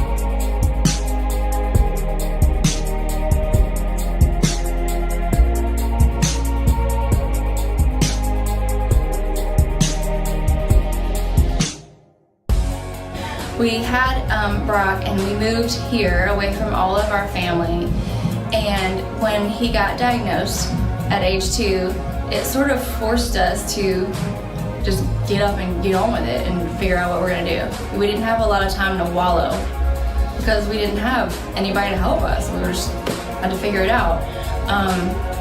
So of course it's heartbreaking, and he's not going to play basketball at Auburn, and he is probably going to live with us forever. But the longer time goes on, it's exactly how we want it, There's lots of things we want him to do. There's lots of things we want him to achieve in school. But mostly, we just want him to have a happy life. And he does. I mean, he's a happy kid when he's, not trying to stab someone or bite them. I have been a dance teacher all my life, and I was super blessed to have an autistic child, and he doesn't say a lot, and at first when he was little he liked to dance and he liked to listen to my inappropriate rap music, and it really was, I know this sounds cheesy, but it was God that told me to do it. I have this gift and I have this child, so let's put them together, because there's not a lot for special needs kids to do extracurricularly. We tried, soccer and choir and everything else, and it was just a disaster because it's not made for special needs kids. So this is a studio where only children and adults with disabilities can come. We don't take regular kids. No regular kids. He definitely has his moments, but I just love parents that are newly diagnosed that come to me. I just like to tell them it's not a death sentence, and it can actually be really cool. Once you get past the initial grief of it, you have to grieve them, and then you move on, and then you start living your life. I have a really good story to go along with this. All right. Okay, so he had a teacher named Melanie too. Lots of people know him as Melanie. And we had gone to eat at Mellow Mushroom, and Brock flaps his hand. This is constant right here. And people driving in cars think he's waving at him. He's totally not. And he'll keep flapping. They're like, okay, buddy, hi, I waved at you. That's just his thing. It's a lot of autistic kids' thing. They flap. And so he was doing that in Mellow Mushroom, and these 2 teenage girls were sitting at a table, and they were doing it, making fun. And normally I just blow it off, but Melanie like couldn't get past it. So she took Rock's hand and walked him over to the table, and she said, "Hi, this is Rock. He has autism, and when he's bored or excited, he flaps his hand like this, so he must be really excited to be here. And I just wanted to know if y'all wanted to meet him or if you have any questions about autism." That blew me away. It was such a cool way to handle it. Instead of being mad at them, you turn it into a learning experience. Now, they looked like they had seen a ghost and probably mortified, but it really, I bet they won't do that again, you know? They didn't know what was wrong with them, and now Melanie explained it really nice. So a lot of it is having a child with behaviors. He doesn't look like there's anything wrong with him. He's a cute little kid, but he does some weird stuff that you just can't explain. So most of the time I should act like it didn't happen. Like he likes to give people hugs that he doesn't know. And so, you know, like the cashier at Walmart really didn't get it, but I just asked them if they can please just appease him. It really means a lot to me when somebody treats him like there's nothing wrong with him. So if you run into somebody with a disability, instead of being uncomfortable, and we all are at some point, I didn't know anything about disabilities before him, ask questions. Ask the mom, you know, what is this? Why does he have this equipment? Ask questions, look them in the eye. Don't act like they're not there, because a lot of these kids are totally there, you know? And just be interested. Like, I love it when people ask me questions about him. Like, why does he do that? What does he think about this? What does he eat for snack? You know, like, they're genuinely interested in knowing. I guess it's so much more helpful than staring and wondering. Just come talk to us. Most, especially these parents, would love to tell you about their kids. And it's a hard thing to do if you're not used to it, but we like that so much more. And he likes it too. He loves attention. He loves when people talk to him. They don't need to ask him anything or demand anything from him, but just acting interested. They can tell. They can all tell, you know?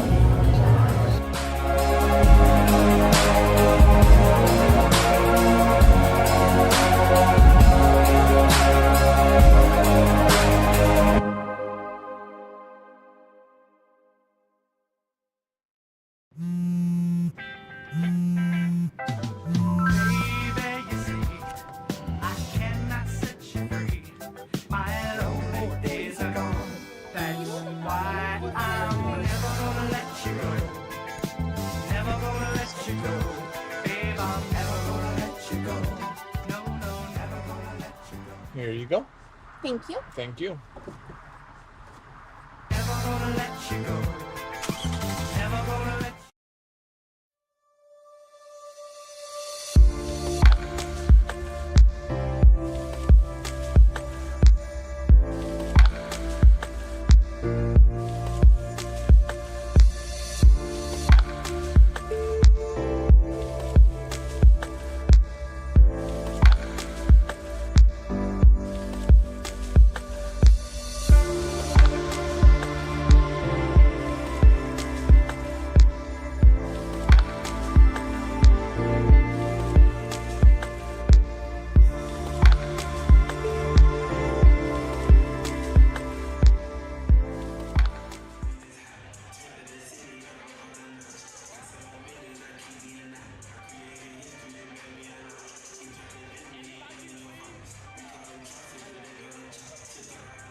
Hello and welcome back to Auburn High School. We're gonna have a bit of a little AHS halftime show like we normally do from the studio, but no studio today.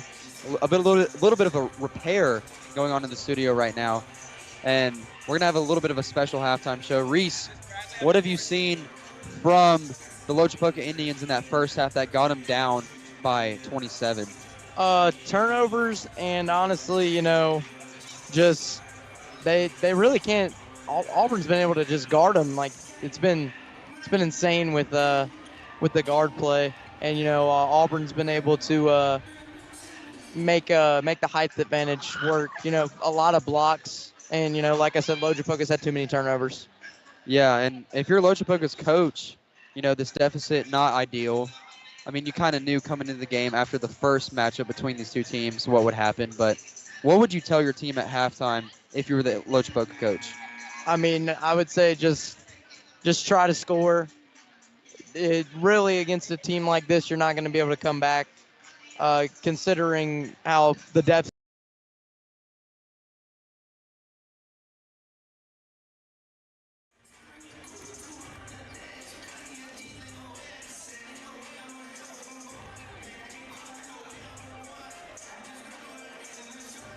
You know, a smaller opponent, but for Auburn, you're up 38-11.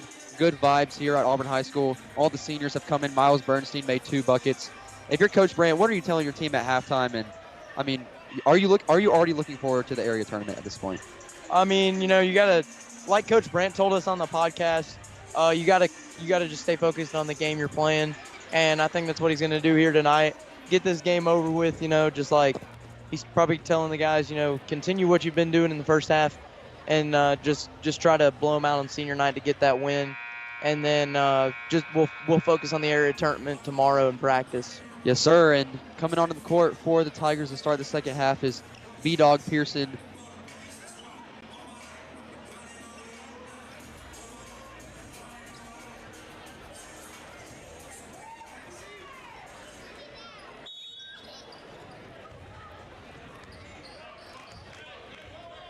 The Badger. This was about the halftime score in the women's game. It was about this bad. As on the 3, that's Bradley Pearson, no good. Bradley Pearson had a quiet game so far. No baskets made for him yet. Auburn tonight only has 1 3-pointer made, so. As Gonya tries to change that, no good. Too strong. McLean with the rebound goes back up and it's good. Griffin McLean having a heck of a game so far. McLean has 4 points tonight for the Tigers. As coming back down the court is Donzie and Chapman at the top of the key, trying to find an answer for the Indians, down 40-11. No answers on offense so far.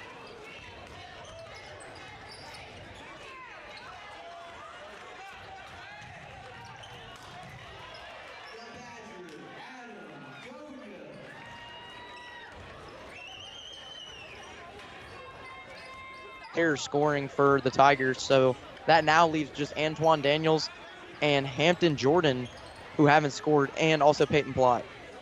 And kind of weird because, I mean, Antoine Daniels and Hampton Jordan almost score every single game. So yeah. As on the drive, that's Chapman, gets fouled. So Chapman going to be going to the free throw line. Foul on number 3, Bradley Pearson.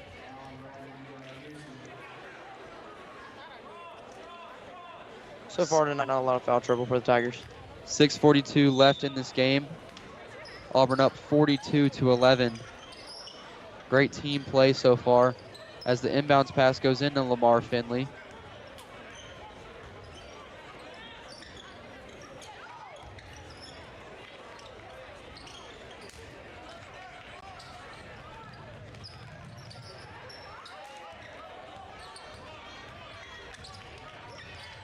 Driving in on Gonya. Gets stolen away by Gonya. Gonya out to Pearson. Pearson going up, gets rejected.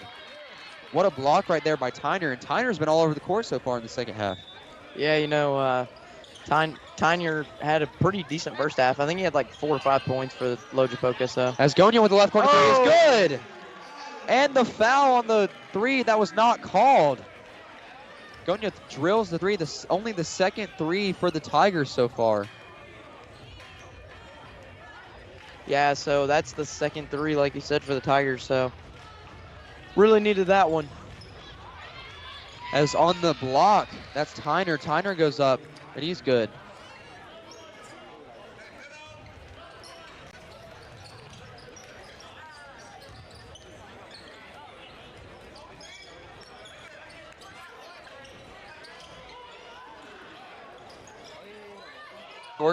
Rebound by Trey Ross. Trey Ross getting pressured. That's going to be a foul. Or That's going to be travel. Travel. I was about to say, if that was a foul, that was a really bad call. Yeah. He took about 5 steps with that one. Yeah, now it's, Loachapoka's only scored 2 points already after the half, and we've already played 2 or 3 minutes here in the game.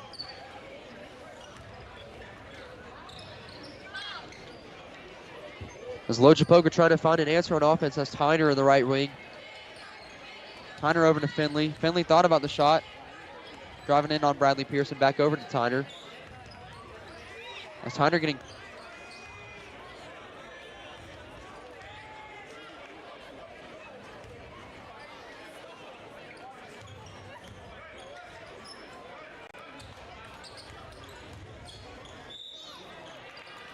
Trey Ross gets bumped. Foul. We're going to have a push on Trey Ross. Questionable call right there. New 5 coming into the game for the Tigers. After the next break. And Jordan Franklin, Tabari Allen, Peyton Plott, Miles Bernstein, and Antoine Daniels coming into the game for the Tigers.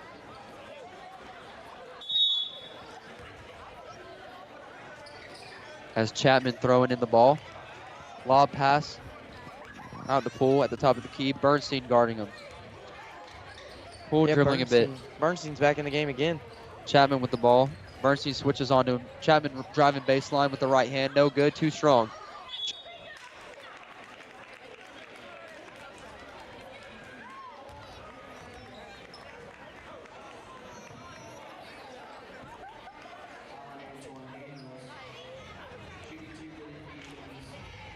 Up his first.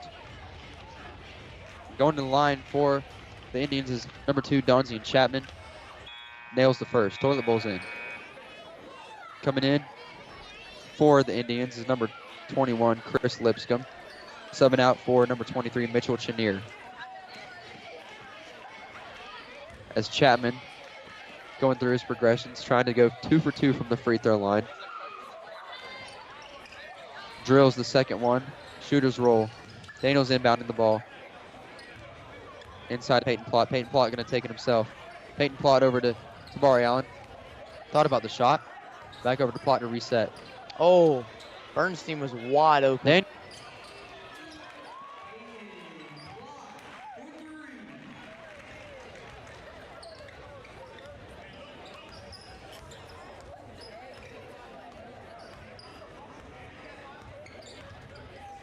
In this game. Bernstein playing some great perimeter defense. In the corner, that's Finley guarded by Tabari Allen. Over to Poole. Poole driving on Bernstein. Poole gets all the way to the rack and good. Poole with a strong drive right there. Was that Jordan Poole? I'm kidding. As Daniels over to Plott. Plott in some trouble. Plott over to Franklin. Franklin inside to Allen. Great pass. Allen pump fake and one layup. Gets doinked on the second time going up. And he's going to be going to the free throw line. Allen with 6 points tonight. Him and Cash Reef. Allen going to the line for an and one free throw. Tigers have already.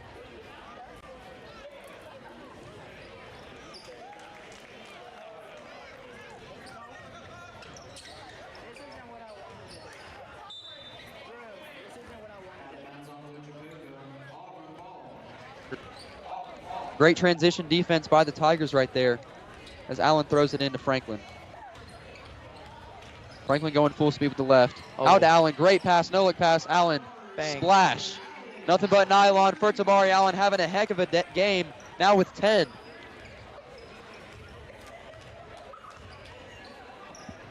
As Tyner now with the ball at the top of the key, passing it back and forth with Poole.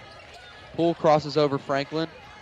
Poole tries to get it inside to Lipscomb and does. Lipscomb goes up. Great defense by Daniels on the rebound. That's Chapman, and Chapman goes back up. Franklin now with the ball. Zips it over to Plott. Plott for the three.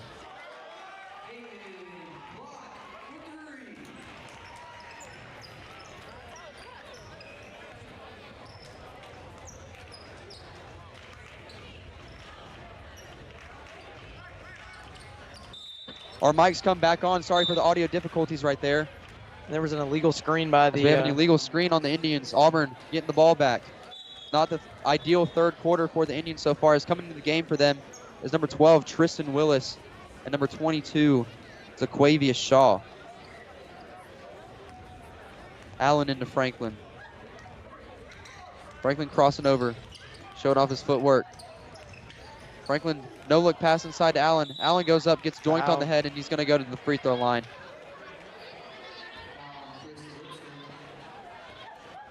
And Auburn and Loachapoka just trying to get some of the reserves, you know, some of the lineups that could.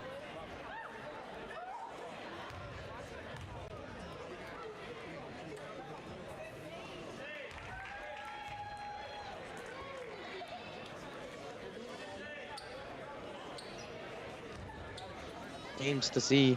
And, you know, I think it'll be a fun opportunity to see. Like you said, I think Central and Auburn will be fun if Auburn gets that far, and I can't wait to see this weekend the area tournament. As Wade Hill and Jaden Eccles coming into the game for the Tigers. Trey Fletcher, I'm pretty sure, made both of those free throws.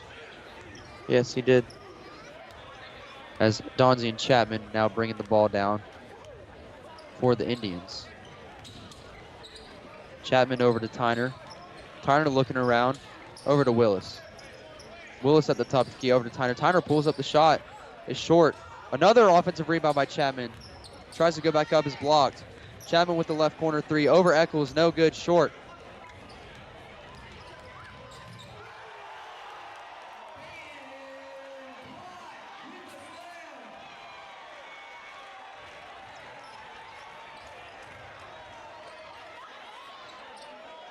Peyton Plott's like 5'8", if not shorter.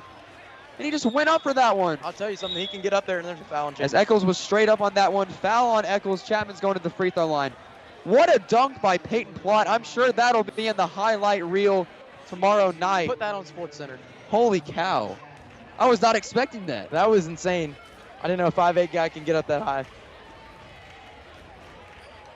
I'm just speechless on that one as Chapman misses the first. Chapman to the line for the second. No good as well. Wade Hill fighting for the rebound, gets it as Peyton Plott has the ball again. Plott over to Franklin. Franklin behind the back move over to Plott. Plott with the...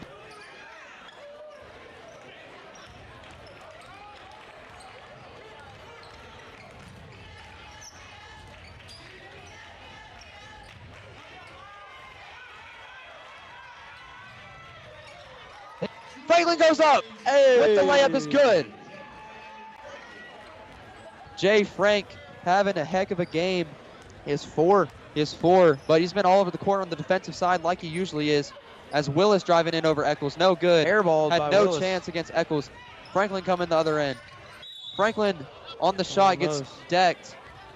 He's going to go to the line for two.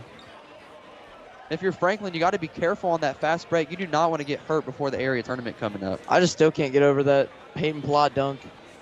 It's insane.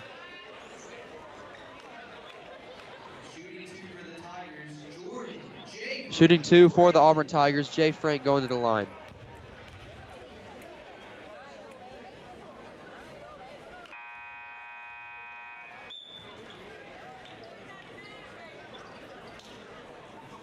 Yeah, Franklin, I don't really know if he's a good free throw shooter.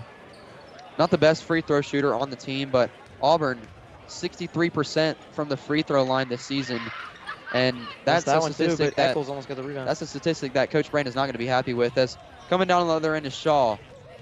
Shaw zips it out to Morris. Morris driving. Back out to Shaw. Shaw resetting. Trying to go over Eccles. No good. Morris in the corner now. Morris doesn't have a look. Morris goes up over Plott. No good. Franklin with the rebound. Franklin's going full speed. Franklin outside to Peyton Plott. Thought about the shot. Over to Wade Hill. Wade Hill from the corner. No good. Yes. Too strong. On the rebound, that's Poole. Poole coming down the court. Spun around the half-court line. No.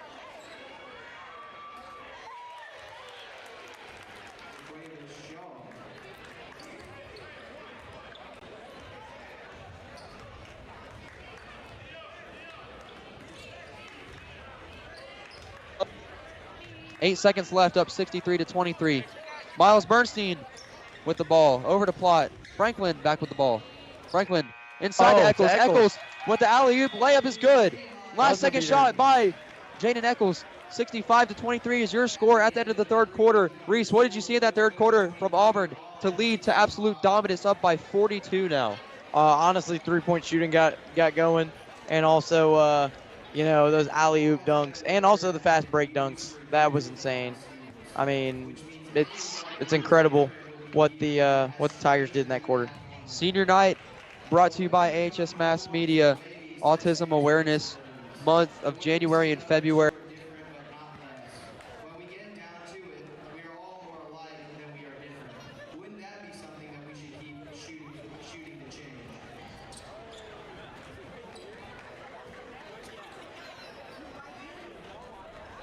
Carl Lindsay and Joseph Hightower. And in this fourth quarter, up by 42, they're just going to keep running the clock. Yeah, actually, my mistake. Carl Lindsay and Joseph Hightower have not scored either, so there's 4 Tigers that haven't scored, which is Hampton Jordan, Antoine Daniels, Hightower, and Lindsay. So we'll see if they can score this quarter. 65-23, though. It's already a blowout, 42-point game. Joseph Hightower gets the steal going all the way. No good on the layup. It. Rebound fought for by Hightower. In at Jordan. Jordan with the right hand is good. 3 players left to score for the Tigers, for everyone to score. Joseph Hightower.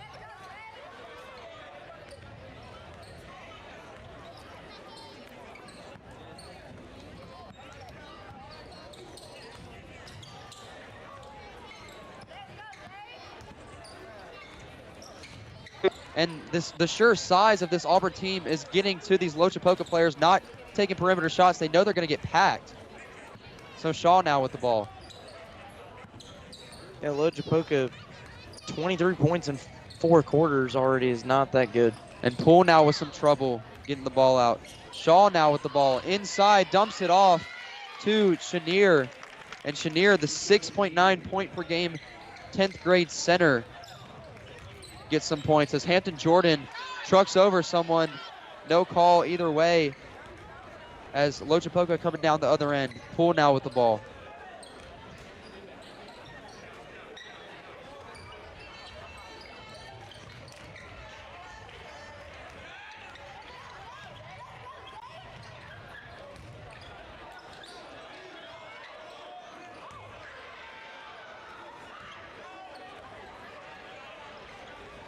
From Hightower there, you see the smile on his face, knows that that was not his best shot. As we're going to have a travel on the floor by the Loachapoka Indians. Just turnovers, shooting themselves in the foot this entire second half. Obvious travel there by Loachapoka. Carl Lindsay with the 2 different colored shoes coming down the court. Lindsay's with the 3. It's good. So Lindsay's off the list too. Steph Curry Jr. pulling up from 3. Nails it. So now there's just 2 players remaining to score. Auburn up 70-25. Jeez, I didn't even know the score was that much. This is an absolute blowout. Poole with the ball, getting pressured by Hightower. Hightower.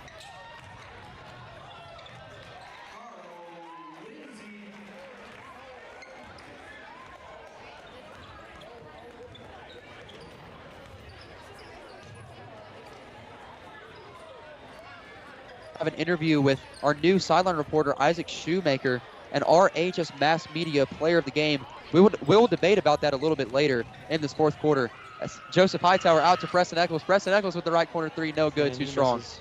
Rebound taken in by Morris. Morris coming another way. Down the right side on the baseline. All the way, dumped it into Poole. Poole no good. Hightower now with possession. Hightower over to Preston Eccles. Preston Eccles with the right hand is good. Preston Eccles having a heck of a game too with 7. Yeah, Preston Eccles a really good game right now. And he got up with that dunk too. Holy crap. Sure that was might be thinking of someone else.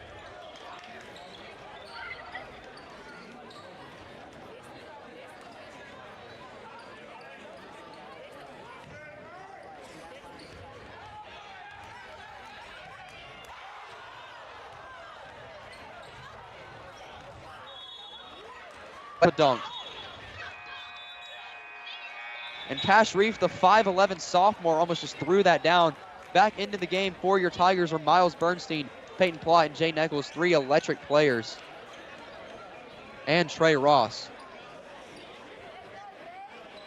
Yeah, almost. He got up there. He was close. As Bernstein throwing in the ball for the Tigers. Out to Plott. Plott wide open from the right side. Dang. Splash. I'm not going to sing the Chris Smooth little jingle that I do. I know that everyone wants me to, but got to be professional. Yeah. Todd now with the ball at the top of the key. Inside into Chenier. Chenier looking for the shot. Zips.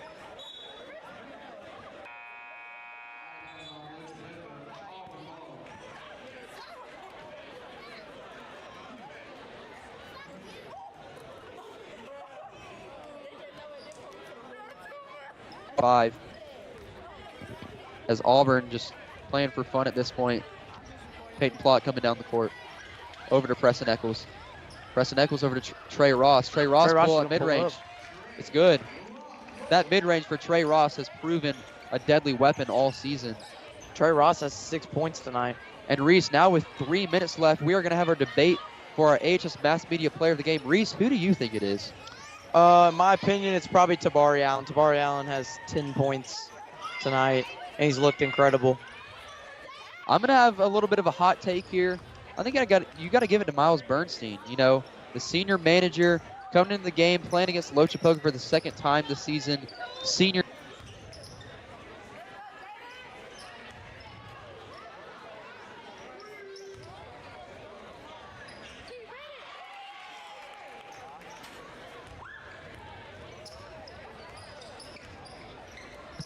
Banks it in. As Peyton Plott now over to Preston Eccles. Preston Eccles wide open. And it's no good. Bounced around on the rim. Couldn't go down. And Loachapoka getting the ball back with the clock running. Preston Eccles has only had one shot, or one of those shots go in tonight for him. As number 20 coming to the game for the Loachapoka Indians, not on our roster. So he's going to be proven why he's on this varsity team as he passes it over to Finley. Finley into the corner to number 32. We also do not have him on our roster. Yeah, the clock's going to continue to run, and there's one.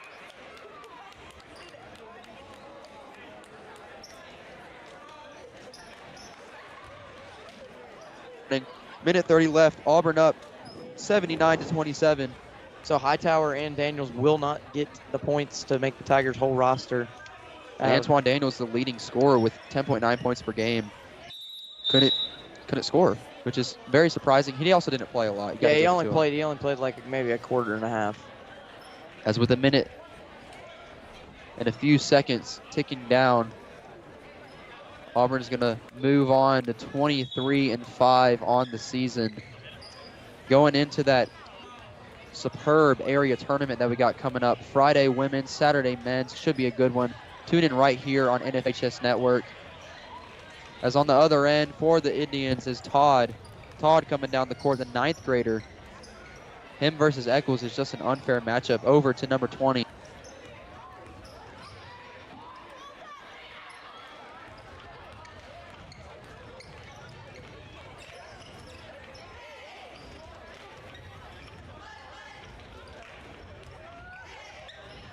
To Jaden Eccles. Jaden Eccles. No look pass to Hampton Jordan.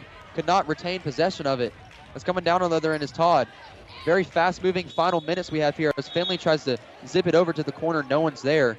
And this clock's going to wind down. 10 seconds left as Auburn is going to move on to 23-5. Peyton Plott now with the ball. Peyton Plott gets it stolen away by number 32. It retains possession. Peyton Plott puts it up. No good. Short off the front of the rim. Almost made it. And we're going to have an interview with our AHS Mass Media Player of the Game at the end of the game.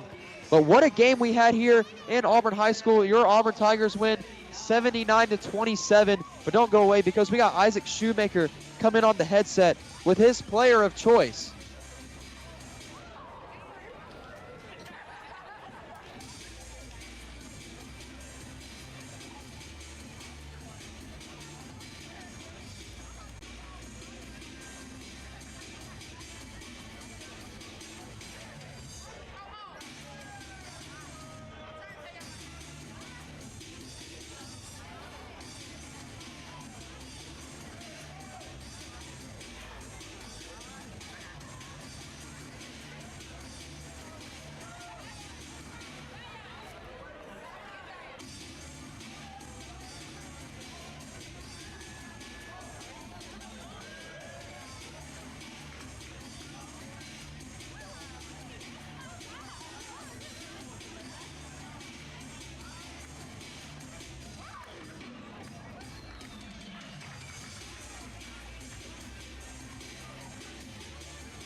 Hello and welcome back. My name is Isaac Shoemaker, and I'm here with Miles Bernstein.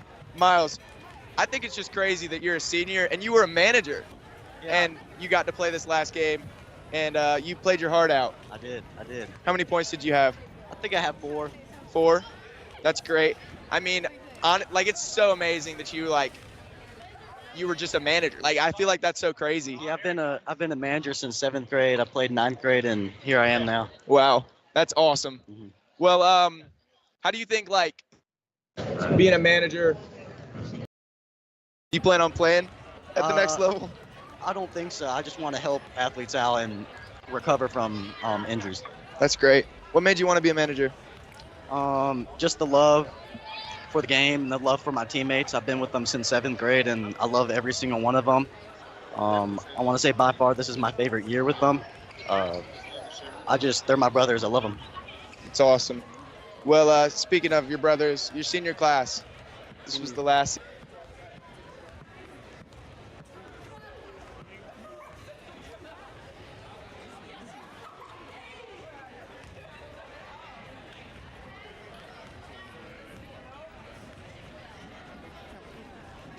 Coach-wise, player-wise?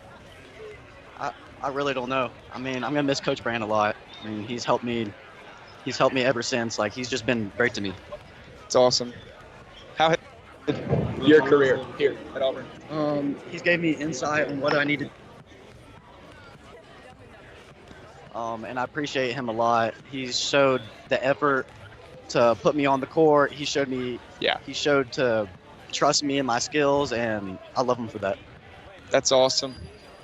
Well, the season's not even done yet. We actually have arena tournament here. Yeah, I'm excited. I'm really excited. You gonna play in that? I don't think so. Unfortunately. All right.